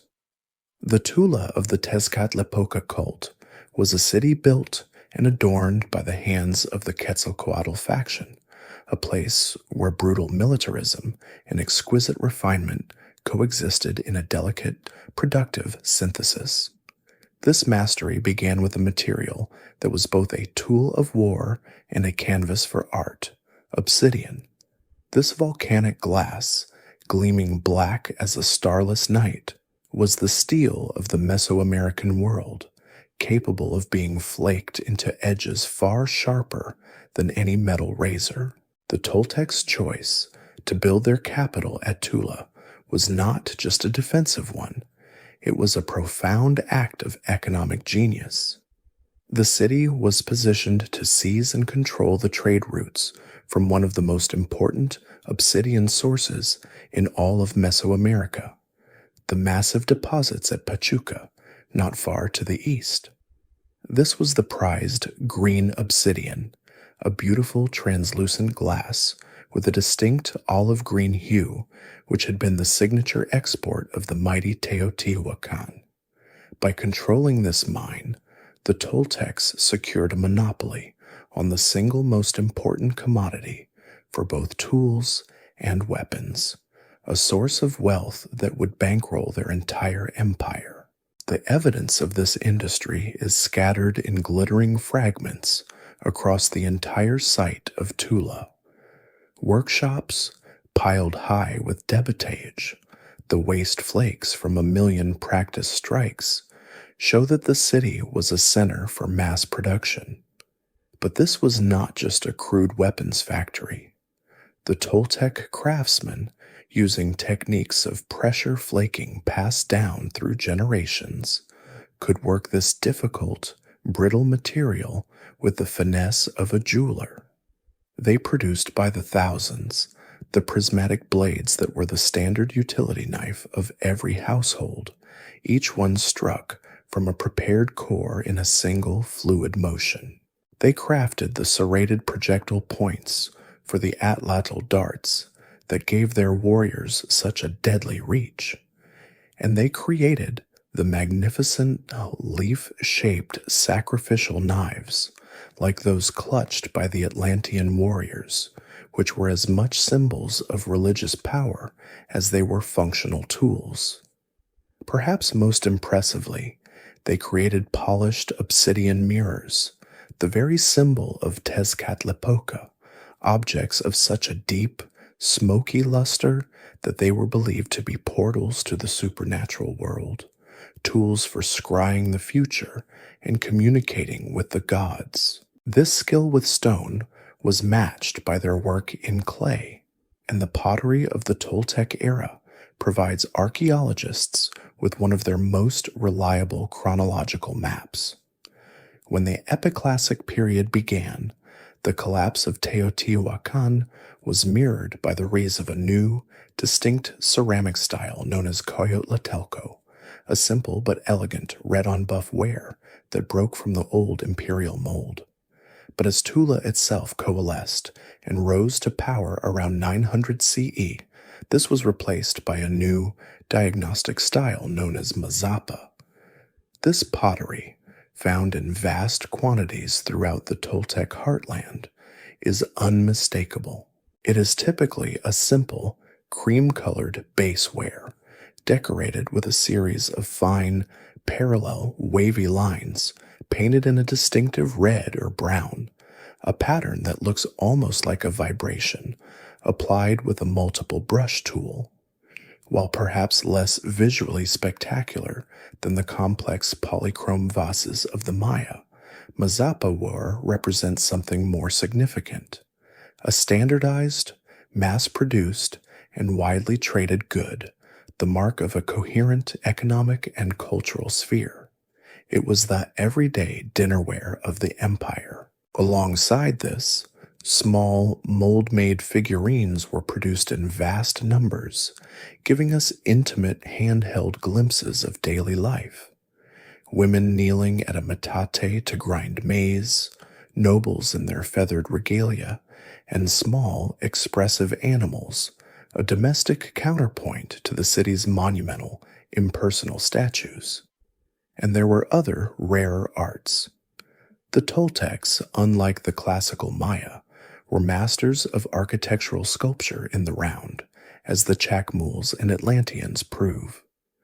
They were also among the first true metallurgists in Mesoamerica.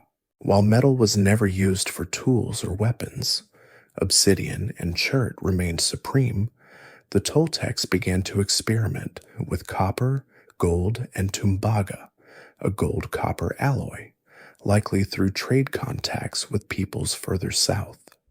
They created small, delicate objects, tiny copper bells that were sewn onto ceremonial clothing, simple rings, and hammered gold plaques. This was a nascent art, but it was a technological dawn.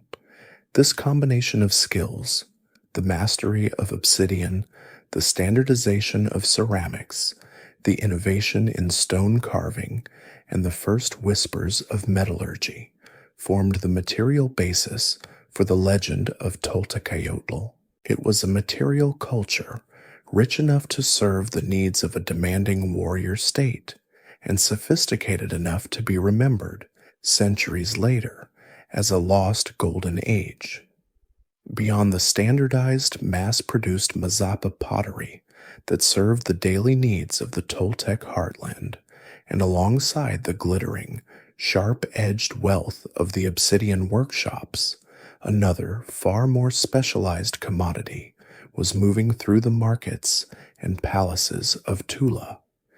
This was a ceramic ware of such unique and lustrous beauty that it became the definitive luxury good of its era, a status symbol whose presence in a distant grave speaks as loudly as any monument.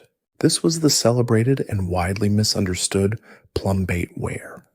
The name itself, given by archaeologists in the 19th century, is a complete misnomer, born from the mistaken belief that its striking, metallic-looking surface was a lead-based glaze. It is, in fact, nothing of the sort. This ceramic tradition is a masterpiece of pure pyrotechnology, a testament to the skill of artisans who had mastered the very chemistry of fire and clay.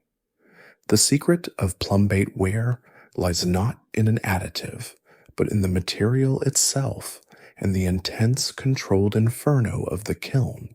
It was crafted from a very specific clay, rich in iron compounds, and then fired at an unusually high temperature, somewhere between 950 and 1100 degrees Celsius. In this oxygen-starved, superheated environment, the clay body itself began to vitrify, the iron on its surface melting into a hard, non-porous, almost glassy sheen, a true stoneware that was a rarity in the pre-Columbian Americas.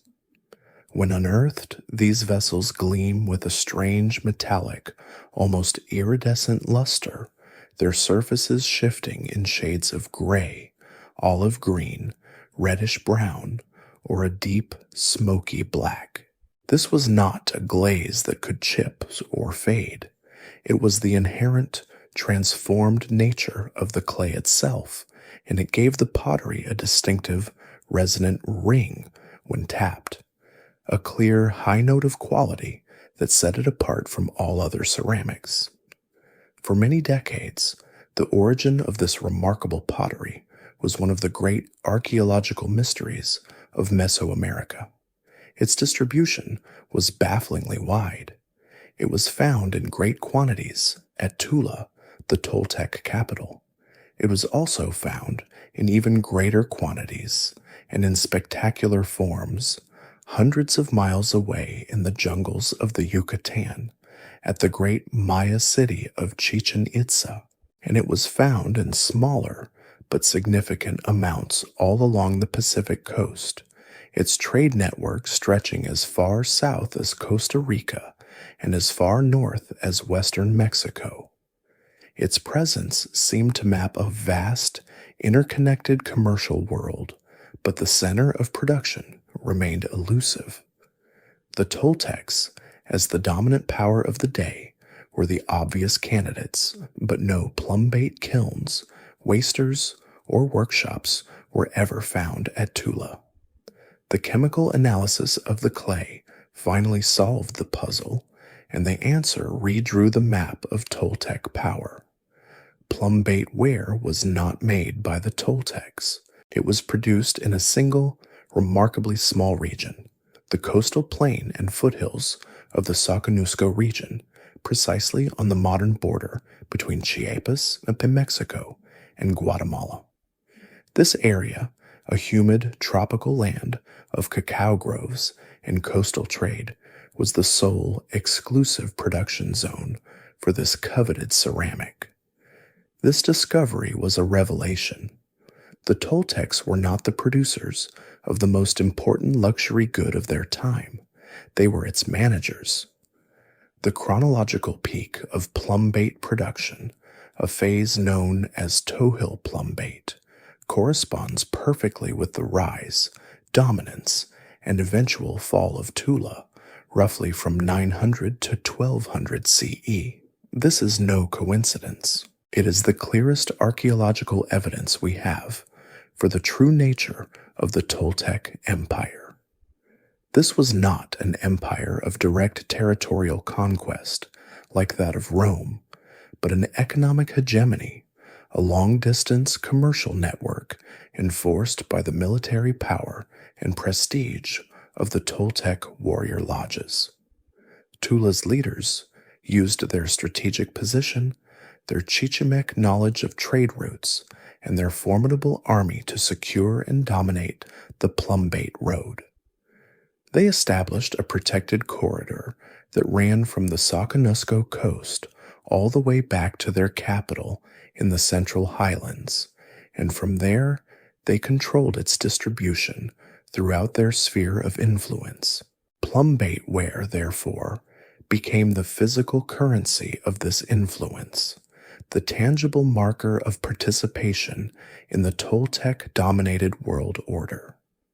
A local lord in a distant province, by acquiring and displaying a gleaming plumbait effigy vessel, was signaling his connection to this powerful cosmopolitan network, his access to the wealth and protection of the masters of Tula. The vessels themselves were often works of art. The Tohill plumbait style is renowned for its sophisticated mold-made effigy forms. Artisans, likely speaking a Mixozoquian language in that small coastal region, crafted vessels in the shape of lively animals, turkeys with puffed-out chests, watchful ducks, and the Zoloitzcuintli, the hairless dog that was believed to guide souls to the underworld.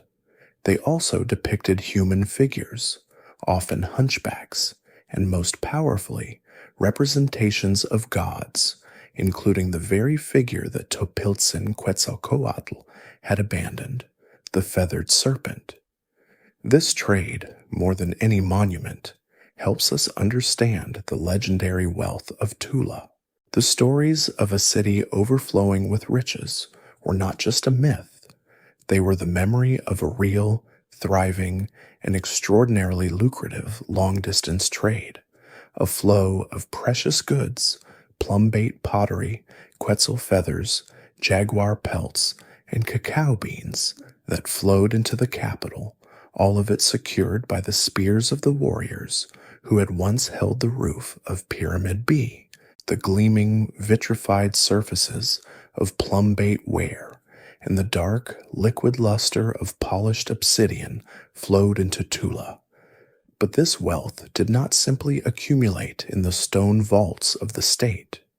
It was the lifeblood of a complex and sprawling city, a metropolis that rested upon the collective, daily labor of thousands of ordinary people. To truly understand the Toltec world, we must turn our gaze away from the high, windswept acropolis of Tula Grande, leaving behind the intimidating theater of the stone warriors and the shadowy councils of the burnt palace. We must ascend to the sun-baked plains surrounding that ceremonial center, into the dense, sprawling network of residential barrios where the vast majority of the city's population lived, worked, and died. Here, far from the monumental grandeur, we can find the steady human heartbeat of the empire, a life defined not by grand ideology, but by the rhythms of the earth, the hearth, and the craftsman's hand. At its zenith, Tula was a significant urban center, its population estimated to be as high as 60,000 souls, a dense concentration of humanity that required a sophisticated social and physical structure. The residential architecture, much like the monumental style, owed a clear debt to the memory of Teotihuacan.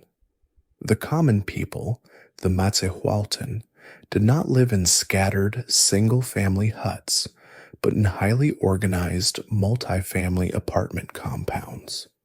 These were large, rectangular enclosures, often surrounded by high, windowless outer walls that presented a blank, defensive face to the outside world.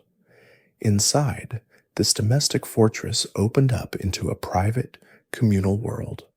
A series of small rooms, apartments, and shaded porticos were arranged around one or more open-air patios, which served as the compound's vital centers.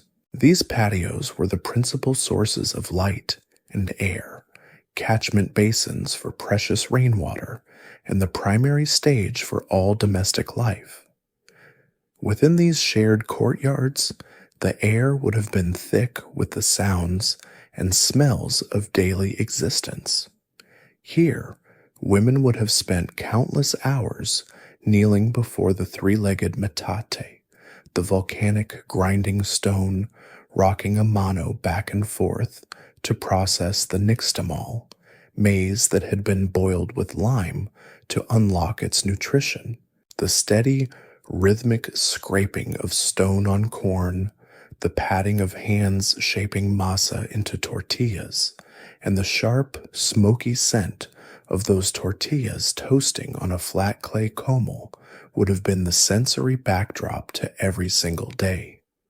Children would have played in the slivers of shade, and in a corner, a small, humble household shrine, perhaps a few mold-made ceramic figurines, a censer for copal incense, would have served as the focus for family rituals, a place to honor ancestors and petition the household gods who guarded the hearth, a form of worship far more intimate and immediate than the bloody state pageantry of the pyramids. These compounds were the homes of Kalpuli, or large, extended kinship groups, the fundamental cellular building blocks of Toltec society. The largest of these groups were the farmers, the men and women whose labor fed the warriors, priests, and artisans. Theirs was a life of profound, daily struggle against a challenging environment. As we have seen, Tula was not built in a lush paradise. It was a city of the frontier, situated in a high, semi-arid plain where rainfall was unpredictable and the soil was thin. The Tula River offered a vital artery of water, and small-scale canal irrigation was certainly practiced. But for many farmers, survival depended on their mastery of dry land agriculture. Alongside the sacred Mesoamerican trinity of maize, beans, and squash, they cultivated the hardy, drought-resistant plants of the north. The maguey, or agave, was perhaps the most important plant in Tula, a true miracle of sustenance. From its tough, fibrous leaves, they stripped ixtal fiber for making rope, sandals, and the coarse ayate cloaks worn by the common people. Its sharp terminal spine was a ready-made needle and awl, and from its amputated heart they tapped the sweet aguamiel, or honey water, which was drunk fresh or, more famously, fermented into pulque, the milky, intoxicating beverage that was both a sacred ritual drink and a daily caloric supplement. Alongside the maguey grew the nopal, or prickly pear cactus, its pads, nopales, a staple green vegetable, and its sweet crimson fruit, tunas, a vital source of sugar. Living within these same compounds, often in specialized barrios, were the artisans, the Tolteca in the most literal sense.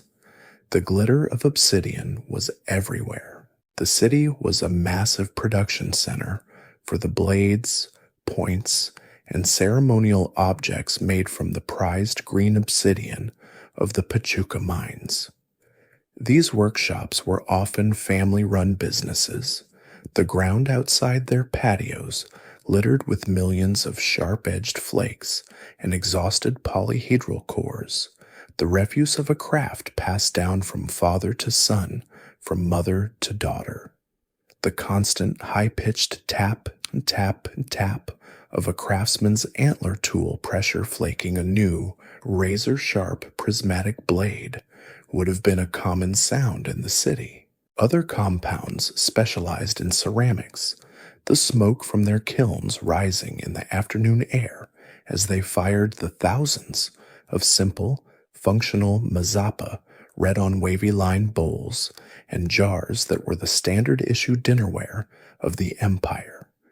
And in the shaded porticos, women worked at backstrap looms, their bodies an integral part of the machine, their fingers deftly weaving imported cotton for the elite or the rougher, more durable maguey fibers for their own families. All these threads of daily life, the farmer's surplus maize, the potter's wares, the obsidian napper's blades, the weaver's cloth, were tied together in the Tianquistli, the great marketplace.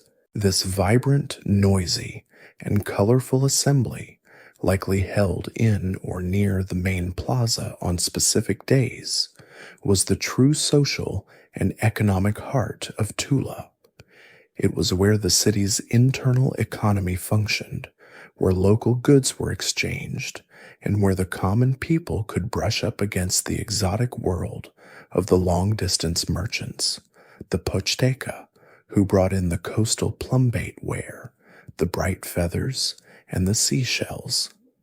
It was a place of bargaining, of gossip, of sensory overload, the bustling human engine that made the stone city of the warriors a living, breathing reality.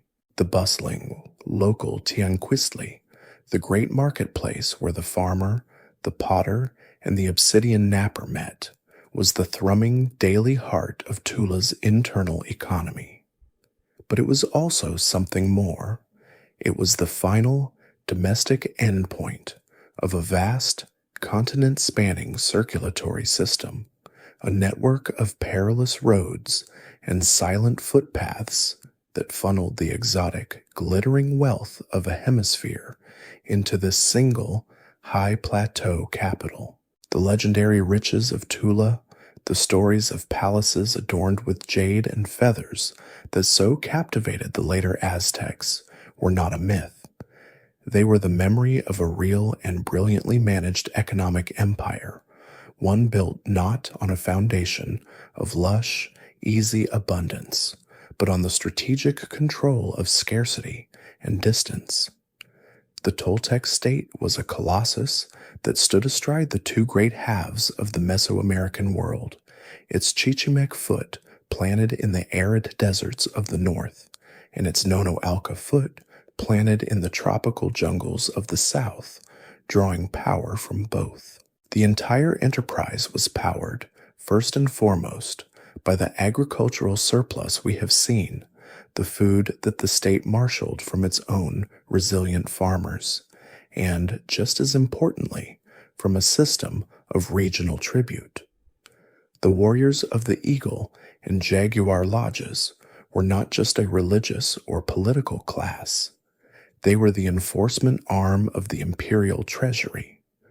Their primary function was to project Toltec power into the surrounding valleys and city-states, compelling them to pay taxes in the most fundamental of currencies: food, sacks of maize, beans, and dried chilies, bolts of simple maguey fiber cloth, and quotas of grinding stones and pottery would have flowed into Tula's storehouses, a steady stream of tribute that freed up thousands of citizens for specialized non-agricultural tasks.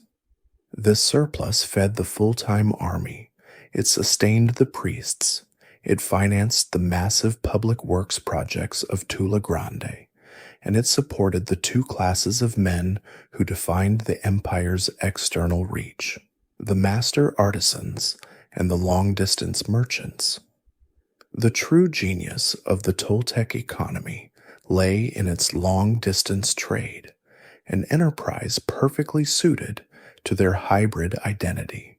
Their Chichimec heritage, their barbarian roots, was their greatest economic asset. Unlike the rulers of Teotihuacan, who had looked out upon the northern deserts as a dangerous, uncivilized frontier, the Toltecs looked north and saw home. They knew the roots, the watering holes, the peoples, and the resources of the Gran Chichimeca, and they knew that this vast, dry land held a treasure more valuable in Mesoamerica than gold, turquoise. This luminous blue-green stone, veined with dark matrix, was the ultimate symbol of life, water, and the sacred sky. It was the color of the rain god's mask, the material of royal diadems, and the most precious inlay for ritual jewelry. The Toltecs, from their fortress city at Tula, were perfectly positioned to monopolize the turquoise road, a trade network that stretched 1,000 miles north, deep into what is now the American Southwest, to the rich mines of places like Cerrillos in New Mexico. This trade was conducted by a specialized class of merchants, the Posteca, a group that would become legendary under the Aztecs, but which had its origins here. These men were a combination of merchant, diplomat, and spy. They traveled in armed caravans, bearing Toltec goods, fine obsidian blades, Mazapa pottery, copper bells, on the long, dangerous journey north. They returned months or even years later, their packs laden with the raw, uncut turquoise, a material that would then be handed over to the Tolteca, the master artisans of Tula, to be cut, polished, and inlaid into the magnificent turquoise mosaic discs, masks, and pectorals that were the mark of Toltec royalty. Archaeological evidence confirms this vast connection. Turquoise from the American Southwest is found in the ceremonial caches of Tula, and Toltec-style artifacts have been found in the distant Puebloan centers of the north. A clear, tangible link between two vastly different worlds. While the Posteca walked north into the desert, others walked south into the opposite climate, the humid, jungle-choked lowlands of the Gulf Coast, Chiapas, and Guatemala. This was the Southern Road, the source of the other great status symbols of the Mesoamerican elite. From here came the most precious commodity of all, the iridescent, shimmering, impossibly long tail feathers of the male resplendent quetzal, the very bird that gave the feathered serpent his name. These feathers, a brilliant emerald and gold, were not just decoration. They were pure, concentrated sacredness, the embodiment of life, fertility, and the wind. They were essential for the headdresses of kings and the regalia of priests. Alongside them came the vibrant red, blue, and yellow tail feathers of the macaw, used to create the brilliant battle standards of the warrior lodges. From the same southern roots came the pelts of the jaguar, the skin of the shadow god himself, needed for the uniforms of the ocelotl warriors. And perhaps most importantly, from the coastal plains of Soconusco, the same place that produced the gleaming plumbait ware, came the bitter, precious beans of the cacao tree. These beans were a form of currency used in markets to buy smaller goods, but their true destiny was to be ground, mixed with water and chili, and frothed into the bitter, stimulating drink, Xocolatl, the exclusive privilege of the nobility and the warriors, a warm, energizing draught drunk from the finest ceramic cups. Tula was the hub, the great nexus, where the blue-green stones of the desert met the green feathers of the jungle, a place where the wealth of a continent was gathered, transformed by master hands, and redistributed as the currency of power. As we have seen, the economic and cultural influence of Tula born on the backs of Pochteka merchants and the prestige of its warrior cults, radiated hundreds of miles north into the turquoise deserts and south into the jungle lowlands. But there is one site, one city, so far removed from the high arid plateau of central Mexico that its connection to Tula defies all simple explanations. It presents us with one of the most profound, debated, and fascinating enigmas in all of Mesoamerican archaeology.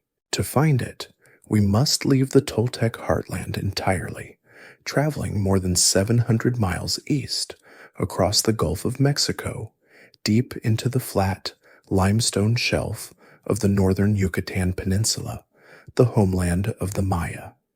Here, rising from the scrub jungle, lies the magnificent, sprawling, and deeply foreign city of Chichen Itza. And as archaeologists began to clear its temples in the early 20th century, they were confronted with a ghostly, architectural echo, a reflection of Tula so precise, so uncanny, that it demanded a rewriting of history. The mystery lies in the northern, newer section of this great Maya capital. The older southern part of the city is purely Maya in its style, a classical expression of their architectural genius. But the great ceremonial precinct to the north, built during the terminal classic and early post-classic periods, the very centuries when Tula was at the height of its power, looks as if a district of the Toltec capital was lifted wholesale and dropped into the Maya jungle. The similarities are not subtle, not a case of a few traded pots or a borrowed artistic motif. They are fundamental, structural, and ideological. The most striking parallel is Chichen Itza's Temple of the Warriors. This massive, stepped pyramid, fronted by a vast L-shaped colonnaded hall, is a near-perfect, albeit grander, and more elaborately decorated twin of Pyramid B, the Temple of the Morning Star, at Tula. The echo is precise. Just as at Tula, the roof of the great colonnaded hall at Chichen Itza was supported by a forest of square pillars, each one carved in low relief on all four sides with depictions of warriors in full regalia, their names and ranks clear, just like the banquetas of the burnt palace. At the top of the grand staircase of this Maya temple, at the very threshold of the inner sanctum, lies another identical innovation, a Chakmul statue, reclining in its tense, watchful pose, its head turned 90 degrees, its offering bowl held ready. The Chakmul was a Tula invention, a key piece of the Toltec warrior cult, and here it is, 700 miles away, serving the exact same ritual function. And inside the temple on the pyramid's summit, the pillars that held up the roof were not plain, but were carved into human figures, Atlantean-style supports, smaller and more Maya in their features, but a clear, direct reference to the colossal basalt giants of Pyramid B. The parallels continue, one after another, an undeniable litany of shared identity. Tula, as we saw, had a Coatapantli, a serpent wall. Chichen Itza has its own, defining the sacred space. Tula had a Tzompantli, a skull rack. Chichen Itza has a massive and terrifyingly literal one, its stone platform carved with row upon row of impaled human skulls. Tula's art was dominated by the cults of the eagle and the jaguar. Chichen Itza's friezes are likewise filled with images of eagles and jaguars devouring human hearts. The Great Ball Court at Chichen Itza, the largest in all of Mesoamerica, is a monumental version of Tula's, and its reliefs depict scenes of ritual decapitation tied to the game. And everywhere, the feathered serpent, the symbol of Quetzalcoatl, or Kukulkan as he is known in Yucatec Maya, winds its way around pillars and balustrades. The connection is absolute, undeniable, and deeply baffling. How did this happen? How did the entire complex architectural and religious blueprint of the Toltec capital get transplanted to this distant Maya city? For decades, the answer seemed simple, a direct and literal reading of the legends. We remember the story of Topiltzin Quetzalcoatl, the priest king who, driven from Tula by the warrior faction of Tezcatlipoca, fled east, vowing to return. The Maya chronicles of the Yucatan, such as the books of Chilam Balam, tell a parallel story, but from the other side. They speak of a foreign lord named Kukulkan, a literal translation of feathered serpent, who arrived in the Yucatan from the west by sea in a one-reed year. This Kukulkan, a charismatic and powerful leader, came with his own band of followers, often referred to as the Itza, and he established his rule at Chichen Itza, remaking the city in his image. This was the traditional theory, a Toltec invasion. The exiled Topiltzin Quetzalcoatl and his followers, a band of elite Toltec warriors, did not just vanish into the sea. They sailed across it, arriving on the shores of the Yucatan as a conquering force. They seized control of the existing Maya city and rebuilt its ceremonial heart as a new Tula, a Tula in exile, importing their warrior cults, their chakmuls, and their architectural style. This narrative is dramatic, satisfying, and elegantly ties two great civilizations together. For a long time, it was the accepted truth, and yet there are profound problems with it. The carbon dating of the two sites is ambiguous, with some of the Toltec-style buildings at Chichen Itza appearing to be contemporary with, or even slightly earlier than, their counterparts at Tula, a chronological impossibility if one was a copy of the other. Furthermore, the sheer scale of the Toltec architecture at Chichen Itza often dwarfs that of Tula. The Temple of the Warriors and its colonnade are larger and more elaborate than Pyramid B. If this was a capital in exile built by refugees, it was a remarkably well-funded and ambitious one. This has led to newer, more complex theories. Perhaps the influence flowed the other way. Could Chichen Itza, a powerful Maya Itza state, have been the source of this new international style, which was then adopted by the Toltecs back in the highlands? This too seems unlikely, as innovations like the chakmul and the colonnaded hall feel more at home in the Tula sequence. A third, and perhaps more likely scenario, suggests a more complex, horizontal relationship. This was not an invasion, but a shared world. The early post-classic was an era of unprecedented long-distance trade and interaction, a cosmopolitan age. Tula and Chichen Itza may have been the two great capitals of this new era, one in the highlands, one in the lowlands. They were linked by the coastal sea trade routes that moved plumbait ware and cacao. They were not conqueror and conquered, but perhaps rivals, allies, or partners in this vast trade network.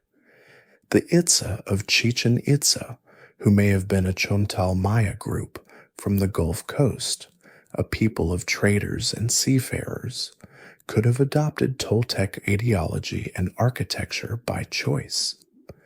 To build in the Toltec style was a powerful political statement, a way for the rulers of Chichen Itza to legitimize their own power by associating themselves with the most prestigious and formidable military state of the day. They were not Toltec conquered, they were Toltecized, deliberately emulating the masters of Tula, just as the Aztecs would later do. In this view, The two cities were mirrors of each other, two great power centers, reflecting a new, shared, and aggressive international style that was defining the entire Mesoamerican world. The uncanny mirror-like relationship between Tula and Chichen Itza, whether a product of conquest, emulation, or a shared cosmopolitan style, is the most dramatic example of a much larger and more difficult historical question. What was the true nature and extent of Toltec power?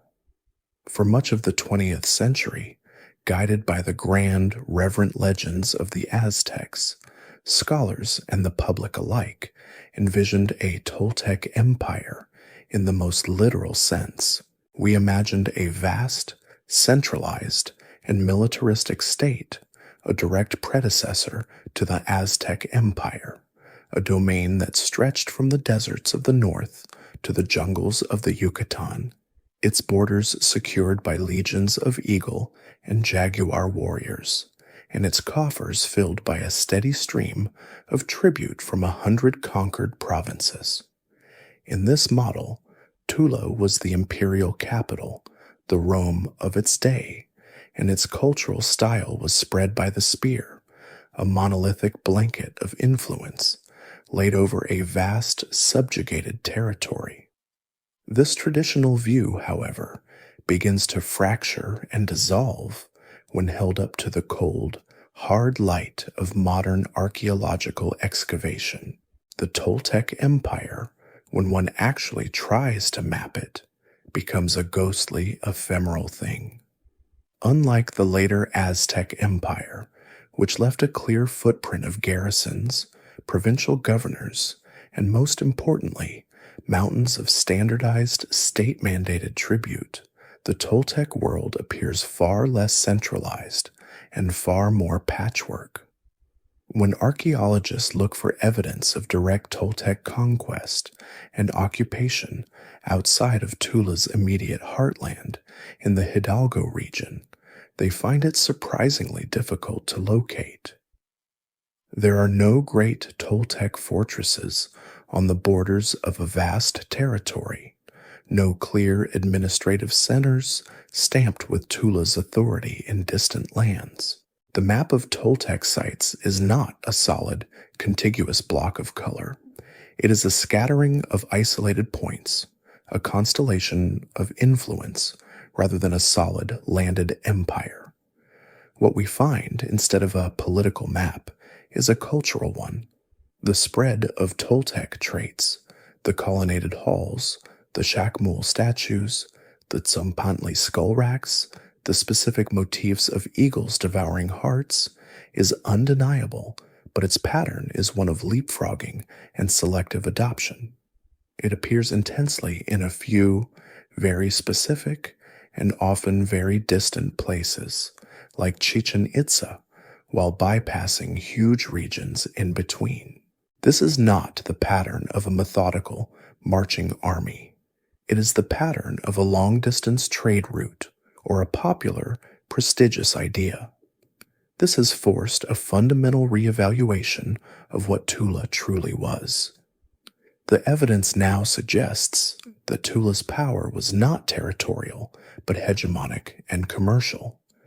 This was an empire built not on occupying land, but on controlling the arteries of wealth and the power of an idea. This model, a hegemony of prestige, makes far more sense of the archaeological record. Tula's power, in this view, was based on two key pillars. The first was its military reputation. The formidable warrior lodges of Tula, armed with their obsidian-tipped atlatl darts, were likely the most dominant and feared fighting force of their day. But they may not have been used to garrison provinces. Instead, they were used to keep the peace and protect the second, more important pillar, the long-distance trade routes. As we have seen, Tula was strategically placed to monopolize the flow of the two most important prestige goods of the era, turquoise from the far north and obsidian from the Pachuca mines. By controlling the turquoise road and the obsidian road, and by managing the distribution of plumbate ware from the south, Tula became the central bank and cultural arbiter of Mesoamerica. In this system, a local lord in a distant city-state did not need to be conquered by a Toltec army to become Toltec. He simply needed to buy in to the dominant economic and cultural system. To gain access to the all-important green obsidian, or to secure a trade alliance that brought the gleaming metallic plumbate pots to his court, or to hire a band of Toltec mercenaries to defeat a local rival, a king would signal his allegiance by adopting the cultural trappings of the big city. Surg, he would build a colonnaded hall in the style of the burnt palace. He would place a chacmool at his temple entrance. He would commission art depicting eagle and jaguar warriors. He was not a subjugated vassal. He was a junior partner, an ally, a franchisee in the great Toltec brand. This Toltecayotl, the idea of Toltec civilization, became an international cosmopolitan style, a shared visual language of power that connected elites across Mesoamerica. This explains the Chichen Itza connection perfectly. The Itza lords of the Yucatan were not conquered. They were Tula's greatest and most powerful partners, the co-masters of this new world order. They controlled the sea routes of the south, the trade in salt, honey, and cacao, just as Tula controlled the highland routes of obsidian and turquoise. They were two poles of a single economic axis, and to solidify their alliance and express their shared, modern ideology of militaristic, commercial power, they built in the same architectural style, using the same set of chilling religious symbols. The Toltec Empire was therefore not a physical thing, but a vast, interconnected network, a sphere of cultural and economic influence held together by a shared artistic style, a common religious cult of warfare, and the mutually beneficial flow of luxury goods, all backed by the implicit, terrifying prestige of Tula's armies. The Aztecs, looking back centuries later, saw the idea of this great cultural unity, and viewing it through the lens of their own tributary state, mistook it for a single, monolithic empire. The reality was something far more modern, more subtle, and perhaps in the end more fragile. The Toltec hegemony, this vast, glittering network of prestige, was a revolutionary new form of power, but it was also, by its very nature, extraordinarily fragile.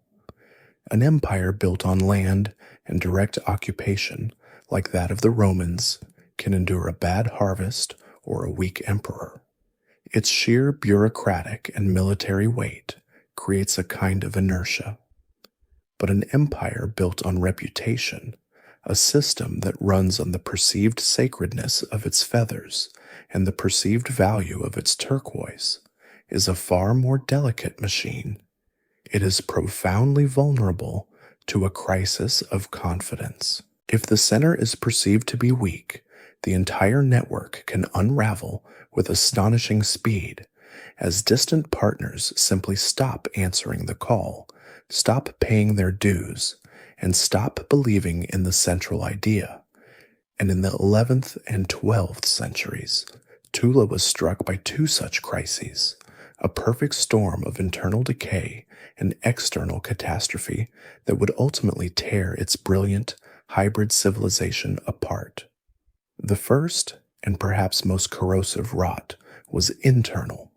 The foundational myth of the city was not a story of divine unity, but of a profound, unresolved conflict.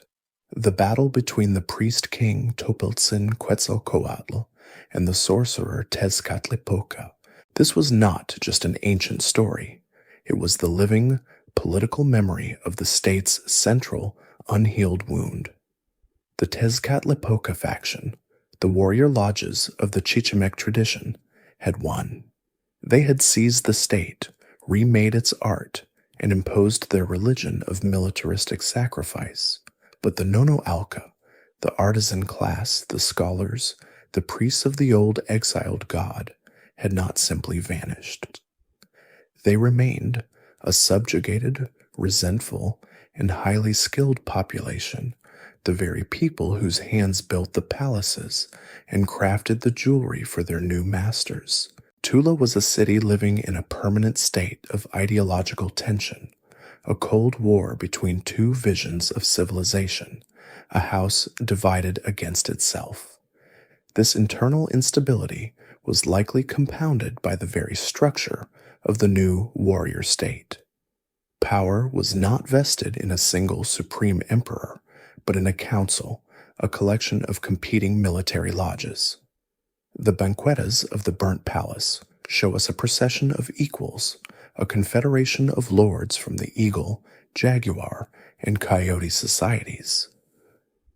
This system, while effective for building consensus in times of strength, is notoriously unstable in times of crisis. These were rival factions, each with its own leaders, its own ambitions, and its own interests in the lucrative trade routes. As the city's fortunes began to wane, this confederacy would have fractured. The lords in the shadowy colonnaded halls would have turned on one another, fighting over dwindling resources, blaming each other for the failures of the state, and perhaps resorting to the political assassinations and factional coups that their foundational myth had already normalized. The glory of the United Warrior cult would have devolved into a grim, internal struggle for power, paralyzing the state and making it incapable of responding to the second, far more existential threat that was gathering on the horizon. This second blow came not from a human army, but from the sky. The gods in whom the warriors had placed their faith, the gods they had fed with a steady diet of human hearts, fell silent. The rain stopped. Paleoclimatological records from across Mesoamerica, reconstructed from lake bed sediments and tree rings, show that the 11th and 12th centuries were a time of intense, recurrent, and catastrophic drought. This was not a single bad summer. It was a multi-generational climate shift, a mega drought that gripped the entire region, and it struck Tula in its most vulnerable spot. We must remember that Tula was a frontier city built in the semi-arid northern highlands. Its agricultural base was already marginal, its farmers already masters of a difficult, dry land sustenance. They were utterly dependent on seasonal, predictable rainfall to water their fields of maize, beans, and maguey. When that rain failed year after year after year, the foundation of the entire Toltec state crumbled.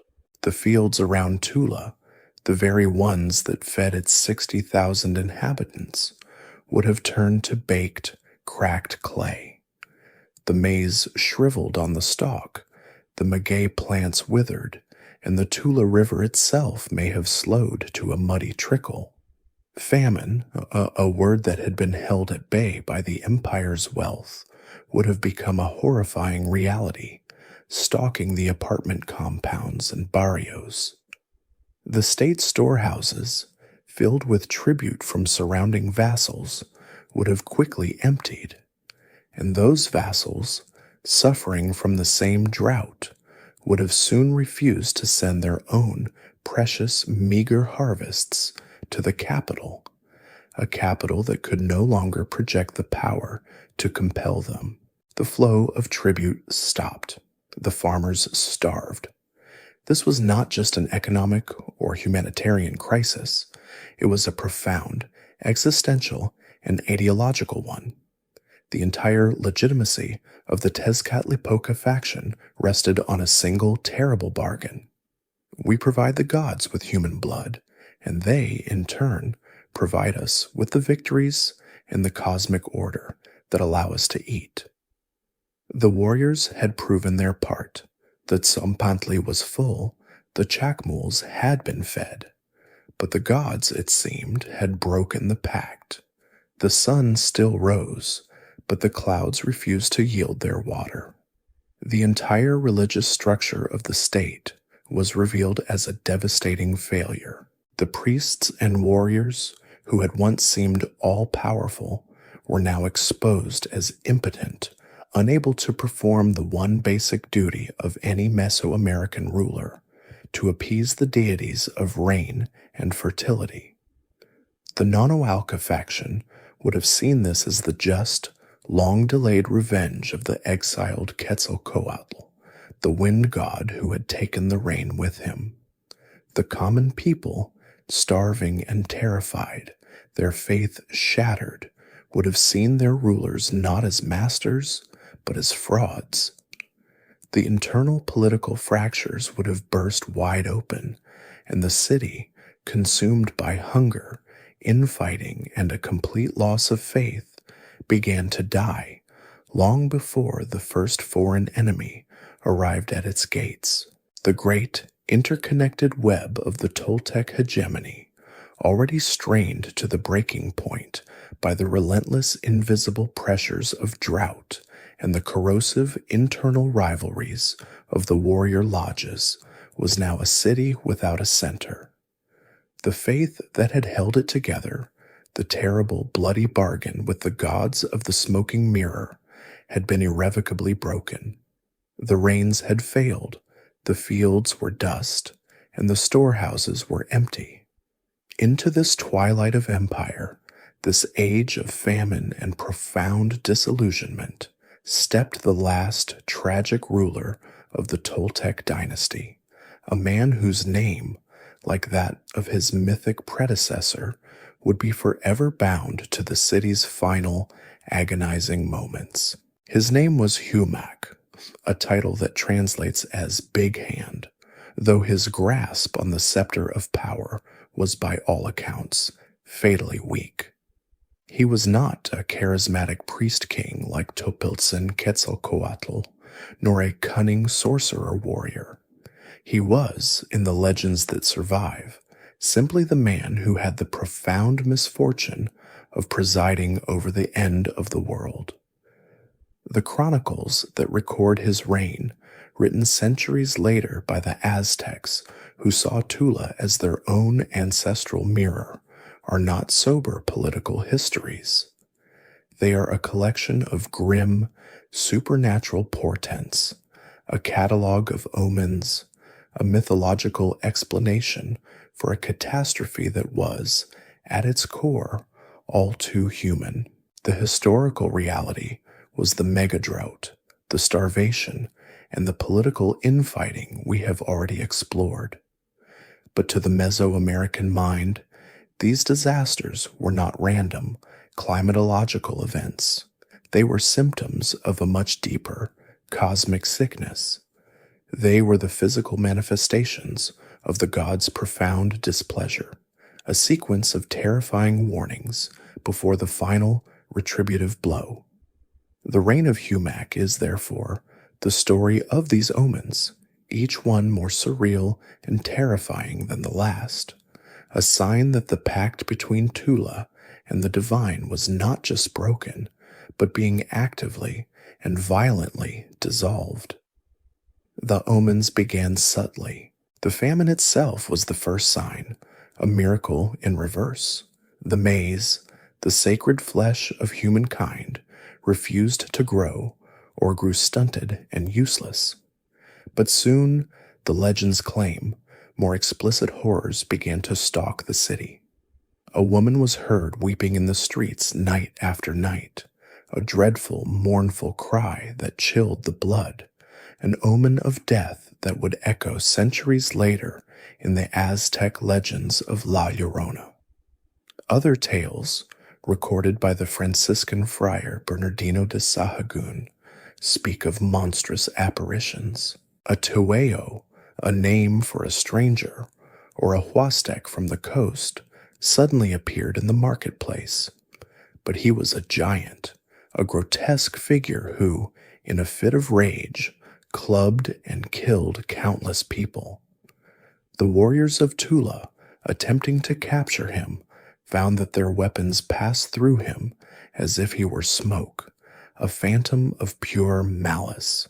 But the most famous and bizarre omen, the one that perfectly captures the city's descent into madness and chaos, also involved a tueo, perhaps the same one. This stranger, a representative of the other, the barbarian at the gates, appeared in the Tianquistli, the great marketplace, naked, and began to dance. He was a seller of green chiles, but his true purpose was disruption. His dance was wild, hypnotic, and utterly compelling. Soon, one by one, then dozen by dozen, the people of Tula, the starving, desperate, and spiritually lost citizens, were drawn into his orbit. They began to dance with him, their feet pounding the dusty plaza, their minds lost in the infectious, manic rhythm. The crowd swelled, thousands of people dancing, until in a sudden catastrophic panic they lost their balance. They began to fall, to trample one another, a surging, screaming mass of humanity. The legend states that thousands were crushed to death in this single, ecstatic, and horrifying stampede, a literal dance of death in the heart of the capital. This story is a stunning metaphor. It is the perfect image of a sophisticated society, its rules and order dissolved by famine, suddenly surrendering its collective will to a foreign, chaotic, and ultimately self-destructive impulse.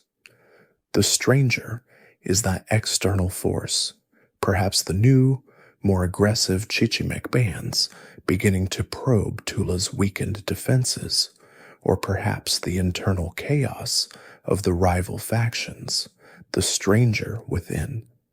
The dance is the loss of reason, the public panic, the final unraveling of the social contract.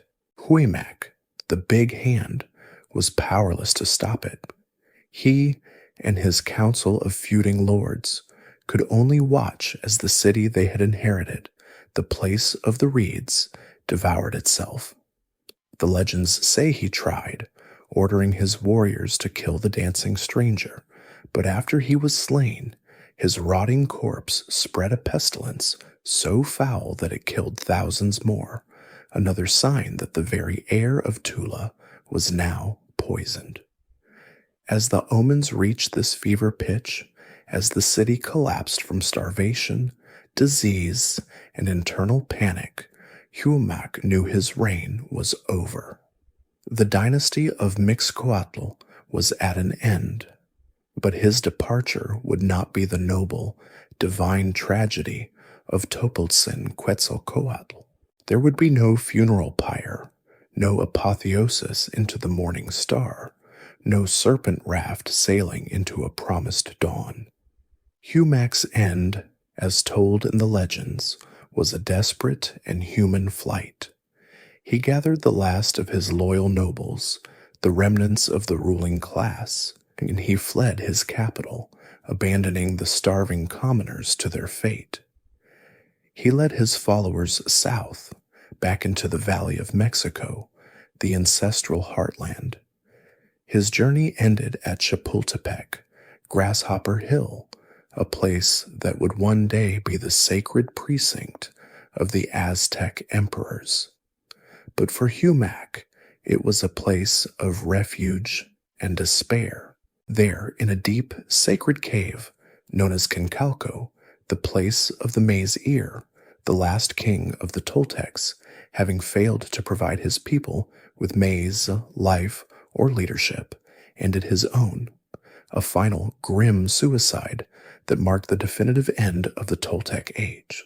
With the king dead in a cave and the capital empty of its rulers, Tula was now a hollow shell, its magnificent gates undefended, its great plazas silent, waiting for the final blow.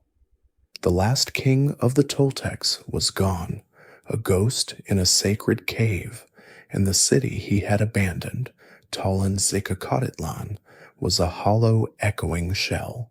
The grand apartment compounds, once teeming with 60,000 souls, were now inhabited by the starving, the sick, and the dying, a population bereft of its rulers, its army, and its faith.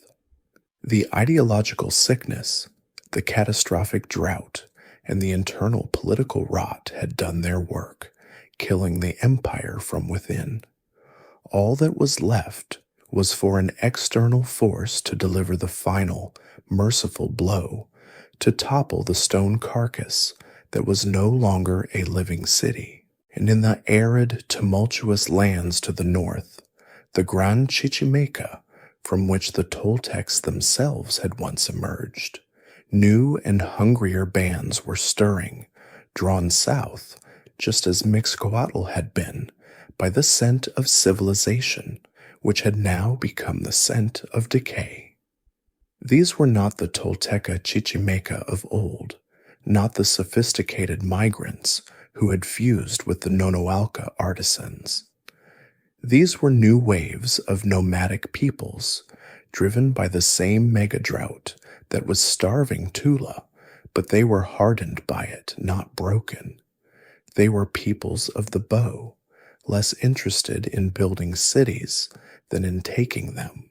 The traditional historical narrative, perhaps oversimplified, names one of these groups as the decisive force, the Aztecs, a people from the Gulf Coast who had long been rivals of the Toltecs. But the archaeological evidence and the logic of the era points to a more general, chaotic influx of these northern Chichimec bands, who found the gates of the once feared capital not just undefended, but wide open. The great warrior state, which had built its identity on the cult of the predator, was now in its final weakened state, the prey. The final sack of Tula, which archaeological evidence places around the year 1150 CE, was not a strategic political conquest. It was an act of annihilation. It was a release of pent-up fury, a barbarian sacking in the most classical sense, a violent, chaotic, and systematic erasure of a failed power. The invaders, pouring into the great ceremonial precinct of Tula Grande, were not interested in preserving the Toltecayotle. They were interested in its destruction. They saw the symbols of the warrior lodges, the grim Tzompantli, and the devouring serpents of the Cotepantli not as sacred texts, but as the arrogant iconography of a hated and now impotent master. And so, they turned on the city with fire, the great unmaking element, the tool that would cleanse the world of this fallen order. The inferno must have been unimaginable, a pillar of smoke and ash that would have been visible for 100 miles. The primary target, the very heart of the state's power, was the Palacio Quemado, the burnt palace. This, as its name tells us, was the epicenter of the destruction.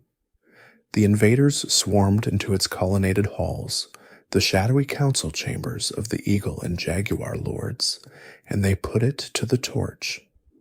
The massive, flat roof, held up by hundreds of wooden beams, was a perfect, ready-made pyre. As the beams caught and the fire roared, the heat grew so intense that it baked the adobe walls to the consistency of ceramic, forever preserving the faint ghosts of their painted murals.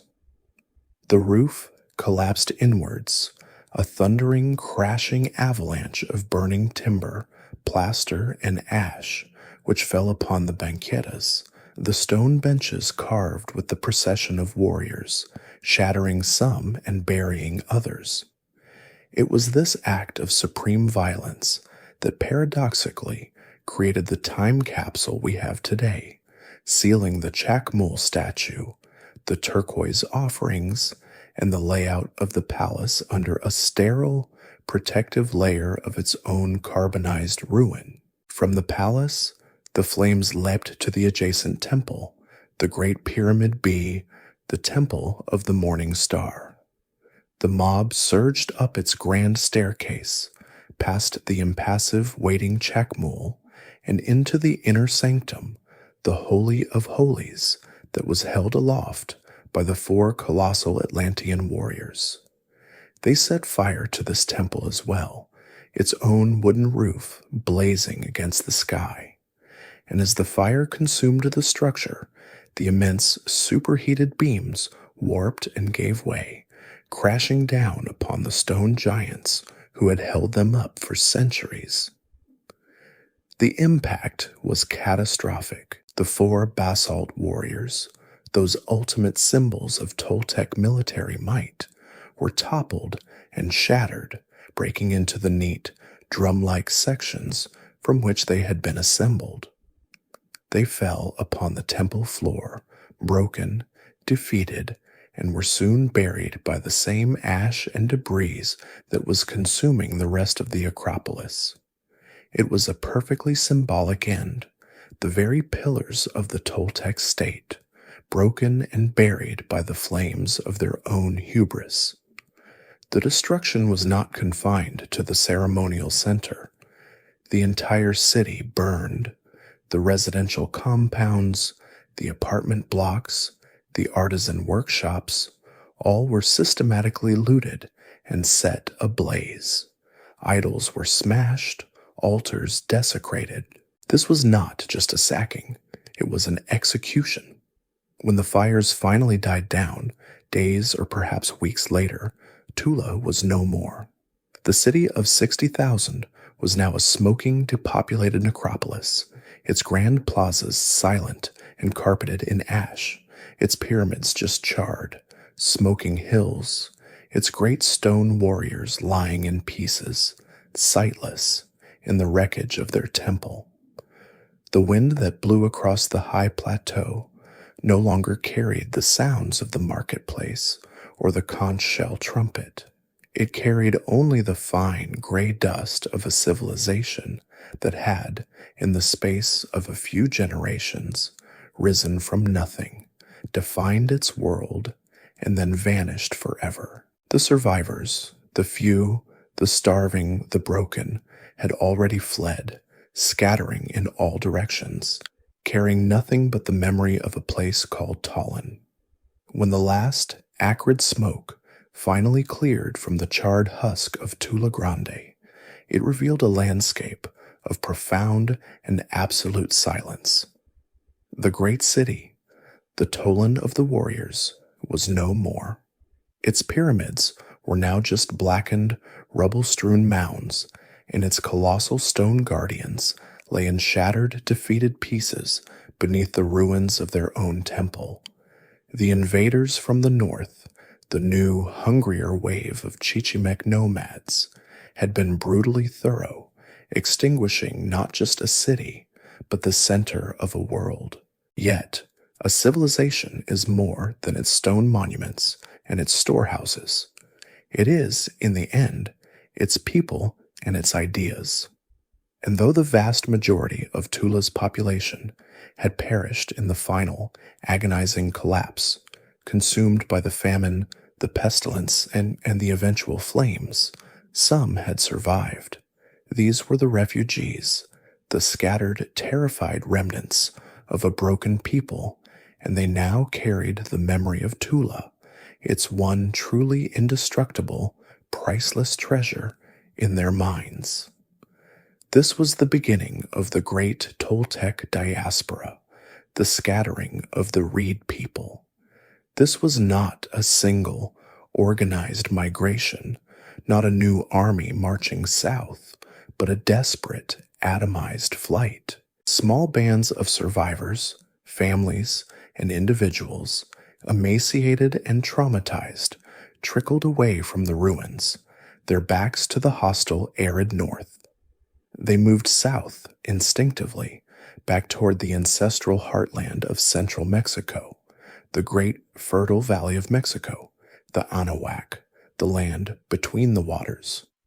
This was the basin where Teotihuacan had once stood, a land of 5 interconnected, shimmering lakes: Texcoco, Chalco, Xochimilco, Saltocan, and Zumpango.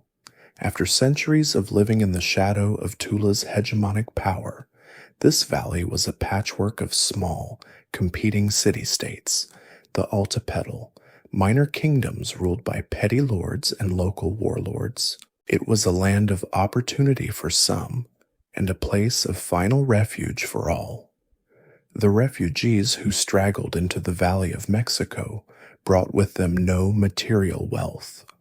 They were beggars, their fine cotton clothes long since turned to rags, their proud warrior regalia now just a bitter memory. But they carried 2 things that were more valuable than all the turquoise in the north. They carried lineage, and they carried Toltecayottl. They were the living, breathing connection to the most prestigious, powerful, and civilized state Mesoamerica had known since the fall of Teotihuacan. The name Toltec was a key, a magical word that could open the doors of palaces for the ambitious, often barbarian, Chichimec lords who were just beginning to consolidate their own power in the valley, leaders who had built their small towns on the edges of the lakes. These refugees were a godsend. To marry a son to the daughter of a Toltec noble, even a refugee, was to instantly legitimize a crude, upstart dynasty, to weave the blood of the master builders into one's own. Thus, the broken nobility of Tula, the last surviving members of the Eagle and Jaguar lodges, the very men who had failed to save their own city, were welcomed as honored guests, their bloodline a precious commodity to be hoarded and merged with the local ruling families. But even more important than the nobles were the other survivors, the Nono Alca. These were the master artisans, the scholars, the priests, and the architects, the descendants of the very faction Topiltzin Quetzalcoatl had championed. They were the keepers of the flame, the living libraries of Toltec knowledge. They were the Tolteca, the artisans, in the most literal sense. They knew the sacred calendars, the 260-day Tonalpohualli and the 365-day Xiupohualli. They knew the proper rites of the gods, the methods for laying out a ceremonial precinct, the sophisticated techniques for stone carving, feather working, and pottery. This diaspora of knowledge, carried in the minds of the Nono Alca, is what truly transformed the Valley of Mexico. These refugee artisans became a class of cultural mercenaries, a yeast that leavened the entire basin. A local lord at Xochimilco, the place of the flower fields, could hire a Toltec artisan to design a new, more sophisticated temple for his patron god. A warlord at Azcapotzalco, the place of the ant hill, could commission a Toltec-style banqueta for his modest palace, a stone bench carved with a procession of warriors, giving his rough meeting hall the instant prestige of the burnt palace. The Toltec architectural grammar, the colonnaded halls, the chapmuls, the serpent friezes, began to appear everywhere, a new, refined style spreading through the valley, the mark of any ruler who wished to be seen as legitimate, civilized, and powerful. The diaspora had released Toltecayottl from its physical container, and it was now a cultural toolkit for building new states. Of all the valley city-states, one became the single most important repository of this Toltec legacy, Culhuacan, the curved mountain. This was an ancient city, a venerable place on the southern shore of Lake Texcoco that already held the prestige of the Teotihuacan era, and according to legend, had been the first capital of the Toltec founder, Mixcoatl. It was to this grandfather city that the most high-ranking of the Tula nobility fled, including, it was said, the last surviving relatives of the king, Huimak. The rulers of Culhuacan welcomed them, and the two royal lines merged, creating a new dynasty that could claim direct, unbroken descent from the golden age of Tula. Culhuacan became, in effect, the Tula in exile, a city whose power was not military, but purely genealogical. To be a king in the Valley of Mexico was one thing, but to be a king recognized by, or married into, the House of Culhuacan was to be a true heir of the Toltecs. This single fact, this concentration of legitimacy in one small lakeside town, would become the single most important political factor in the valley for the next 200 years, the prize that every new, rising power would desperately seek, including a crude, unrefined, and ambitious tribe of Chichimec newcomers, who, according to their own legends, had just arrived from a mythical northern homeland called Aztlan. Into this fractured post-Toltec world, this mosaic of small, feuding city-states, all clinging to a shard of borrowed glory, a new people arrived. They were latecomers, a crude, unrefined, and desperately poor band of Chichimec nomads who, like the Toltecs before them, had allegedly migrated from a mythical homeland in the north, a place they called Aztlan.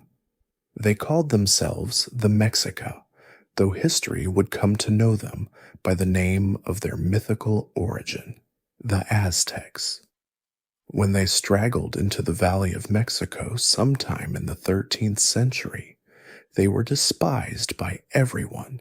They owned no land, they had no fine crafts, they wore rough maguey fiber cloaks, and they spoke a coarse dialect of the Nahuatl language. They were the new barbarians, the bottom of the social ladder, forced to live on the swampy, snake-infested islands in the middle of Lake Texcoco that no one else wanted, serving as grimy but effective mercenaries for the established civilized powers of the day, particularly the Tepanecs of Azcapotzalco. But these Mexica were ambitious, resilient, and possessed of a ferocious, unshakable faith in their tribal god, Huitzilopochtli, the hummingbird god of the sun and war. They knew, with a pragmatism born of hardship, that their military prowess, their atlatls, and obsidian-edged muckwahuitl clubs could only take them so far. In this new world, true power, legitimate, respected, royal power, did not come from the spear alone. It flowed from the blood. It flowed from the memory of Tula. To be a Tlatoani, a speaker, a true king, one had to be a Toltec. And so, in a move of astonishing political genius, these rough newcomers set about systematically transforming themselves from despised Chichimec vagabonds into the one, true, and rightful heirs of the magnificent Toltec legacy. They did not just appropriate Toltec culture, they invented it, magnifying its splendor to justify their own. Their first and most critical move was genealogical.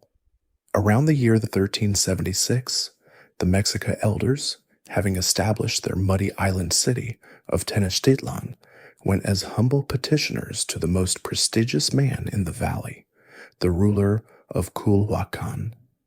This was the grandfather city, the place where the last of Tula's high nobility had fled, the living, breathing reservoir of the pure Toltec bloodline. The Mexica, having served as vassals and mercenaries, now asked for a king. They did not want to elect one of their own rough warrior chiefs. They asked the Lord of Culhuacan to give them a prince of his own house, a man with the blood of Humac and Topiltzin Quetzalcoatl flowing in his veins, to come and rule over them. The Lord, perhaps seeing a way to control this rising, dangerous tribe, agreed. He sent them a young prince named Acamapichtli, whose mother was a noblewoman of Culhuacan and whose father was a respected Mexica leader. With this single, brilliant act of diplomacy and marriage, the Aztec royal line was born, grafted directly onto the ancient, sacred trunk of the Toltec dynasty. From that moment forward, every Aztec emperor, from Acamapichtli to Montezuma II, could trace his lineage back to the god kings of Tollan. Now that they were Toltecs by blood, the Aztecs began the second phase, the creation of a national mythology. They became the ultimate stewards of the Toltec memory, but they were not historians. They were propagandists. The real historical Tula, the gritty, dusty, militaristic city that had collapsed from drought and infighting, was too small for their purposes. They needed a grander, more glorious predecessor to justify their own, equally grand imperial ambitions. And so, they created the mythical Tollan. In the Aztec histories, the chronicles they painted in their codices, Tula was transformed into a paradise, a Mesoamerican Camelot. This Tollan, they claimed, was a city of impossible magical abundance, the very place we heard of in our opening. It was a place where cotton grew in brilliant colors on the stalk, where ears of maize were so large a man could barely carry one, and where the palaces were not just stone, but were built of shimmering jade, turquoise, and quetzal feathers. The master artisans of this mythical Tollan, the Tolteca, were not just skilled, they were superhuman. They could, the stories claimed, make the serpent's face. They could discover the heart of things. They were so wise they conversed with their own hearts. This entire, beautiful, idealized vision of a lost golden age was a deliberate political invention. The Aztecs were telling the world and themselves a powerful story. That golden age of perfection, the Toltecaotl or Toltecness, was lost. The world fell into a dark age of chaos, the very chaos from which the Aztecs themselves had just emerged. But we, the Mexica, the direct blood descendants of those god kings, we have been chosen by the gods to restore it. Our empire is not a new, brutal conquest. It is a renaissance, a reestablishment of the one true civilization. To make this claim tangible, the Aztecs treated the physical ruins of Tula as a sacred quarry, a place of pilgrimage and relics. Aztec rulers and priests would travel to the collapsed, abandoned city to perform rituals and quite literally to dig. They were the first archaeologists of Tula, but they were hunting for heirlooms, not data. They unearthed the old statues, chacmuls, standard bearers, fragments of the Atlantean warriors, and fine ceramic vessels, and they brought these treasures back to Tenochtitlan. There, they were reverently reburied as sacred offerings in the foundations of their own great temple, the Templo Mayor, tangible proof of their inheritance, a way of drawing the mana of the old capital into their new one. They copied Tula's architecture, building their own Coatepantli, serpent wall, around their sacred precinct. They adopted the Toltec pantheon, elevating Tezcatlipoca to a supreme position alongside their own Huitzilopochtli, and they embraced the cult of Quetzalcoatl, whose prophecy of return they now anxiously monitored. In the end, the Toltecs that history remembers are largely an Aztec masterpiece, a brilliant, necessary, and beautiful invention, a ghost created to legitimize an empire. And so, we find ourselves at the end of our journey, back where we began, standing in the high, thin wind of the Hidalgo Plateau, beneath the silent, 15-foot gaze of the Atlantean warriors. The story of the Toltecs, the people of the reeds, is ultimately a story of two cities, one of stone and one of shadow. The first is the city we can walk through today, the archaeological reality of Tollan, a tough, pragmatic, and militaristic frontier capital, a city of warriors, not poets, a hegemonic power built on the shrewd control of turquoise and obsidian, and a city that, in the end, was broken by its own internal divisions and a sky that refused to rain. This was the Tula of the Burnt Palace, the Chacmuls, and the Serpent Wall, a formidable highland power that rose, defined an era, and then, in a blaze of fire and ash, was utterly extinguished around 1150 CE, its people scattered to the wind. This Tula was a fact, a place of dust and power, a node in history that, like so many others, had its brilliant, brief moment and then fell silent.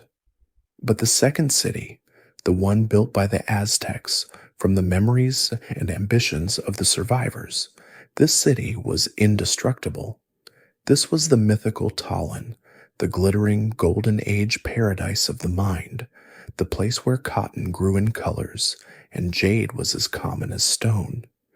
This Tollan, the invention of Aztec propaganda, was the heart of Tolteca, the Toltecness that became the very definition of civilization, the wellspring of all legitimate power, the Camelot of the Mesoamerican world. This Tollan was not a city, but an idea, and in the end, it was this idea, this powerful myth, that proved to be the Toltecs' most enduring and most consequential legacy. The real Toltec Empire was a fragile network of trade routes. The mythical Toltec Empire was the foundational software for the entire Aztec civilization, the justification for their conquests, the blood in their royal veins, and the blueprint for their capital. This dual legacy, the historical fact and the potent myth, would continue to echo down the centuries, intertwined and inseparable, until it reached its final, devastating conclusion. For the Aztecs, in adopting the Toltec mantle, had inherited not just their claim to glory, but their darkest, most unresolved anxieties. They inherited the foundational myth of the Great Conflict, the unresolved battle between the pragmatic warrior god Tezcatlipoca and the exiled priest king Topiltzin Quetzalcoatl. And most critically, they inherited the prophecy. They never forgot the story that the true king, the pale, bearded god-man, had sailed east on a raft of serpents, vowing to one day return from the sea in the year of his own name, a Acatl or 1 reed year, to reclaim his rightful throne. For 300 years, the Aztec emperors, the heirs of the Toltec lords, watched the eastern horizon, counting the 52-year cycles, anxiously monitoring the passage of every 1 reed year. The cycle turned. The year 1519 arrived. In the sacred calendar, it was with chilling mathematical precision Acatl. And in that year, on the eastern coast, from the great sea where Quetzalcoatl had vanished, came the impossible. Reports reached the court of the Aztec emperor Montezuma II, a man who saw himself as the living inheritor of the Toltec throne. The reports spoke of floating mountains upon the water. They spoke of pale, bearded men, their faces covered in hair. They spoke of strange, four-legged deer that men could ride, and they spoke of weapons that flashed with thunder and lightning. To a modern mind, this was an invasion, but to Montezuma, a ruler steeped in the ancient sacred histories, a man who knew the prophecy of Tula as well as he knew his own name, this was not an invasion. It was an arrival. It was the fulfillment of a 500-year-old promise, the return of the God King. And in that moment of terrible, fateful recognition, the great Aztec Empire, a power that dwarfed the historical Toltecs, a state that commanded millions, was psychologically broken. Its emperor was paralyzed by a myth, his will to fight shattered by a ghost story. The final, haunting echo of the Toltecs, the last legacy of that ancient power struggle in a dusty, long-dead city, was to topple an empire far greater than their own. The real stones of Tula had crumbled to dust, but the story they told, the whisper of the returning king, had crossed the centuries and brought a new world to its knees. The history of the Toltecs is thus a quiet lesson in the power of stories, a reminder that the things we build in the mind, our myths, our fears, and our prophecies, can sometimes cast a shadow far longer and far more real than any wall of stone. And now, that long shadow fades, the wind grows quiet over the high plateau, and the great stone warriors, their watch finally over, recede into the soft darkness, inviting you at last to rest.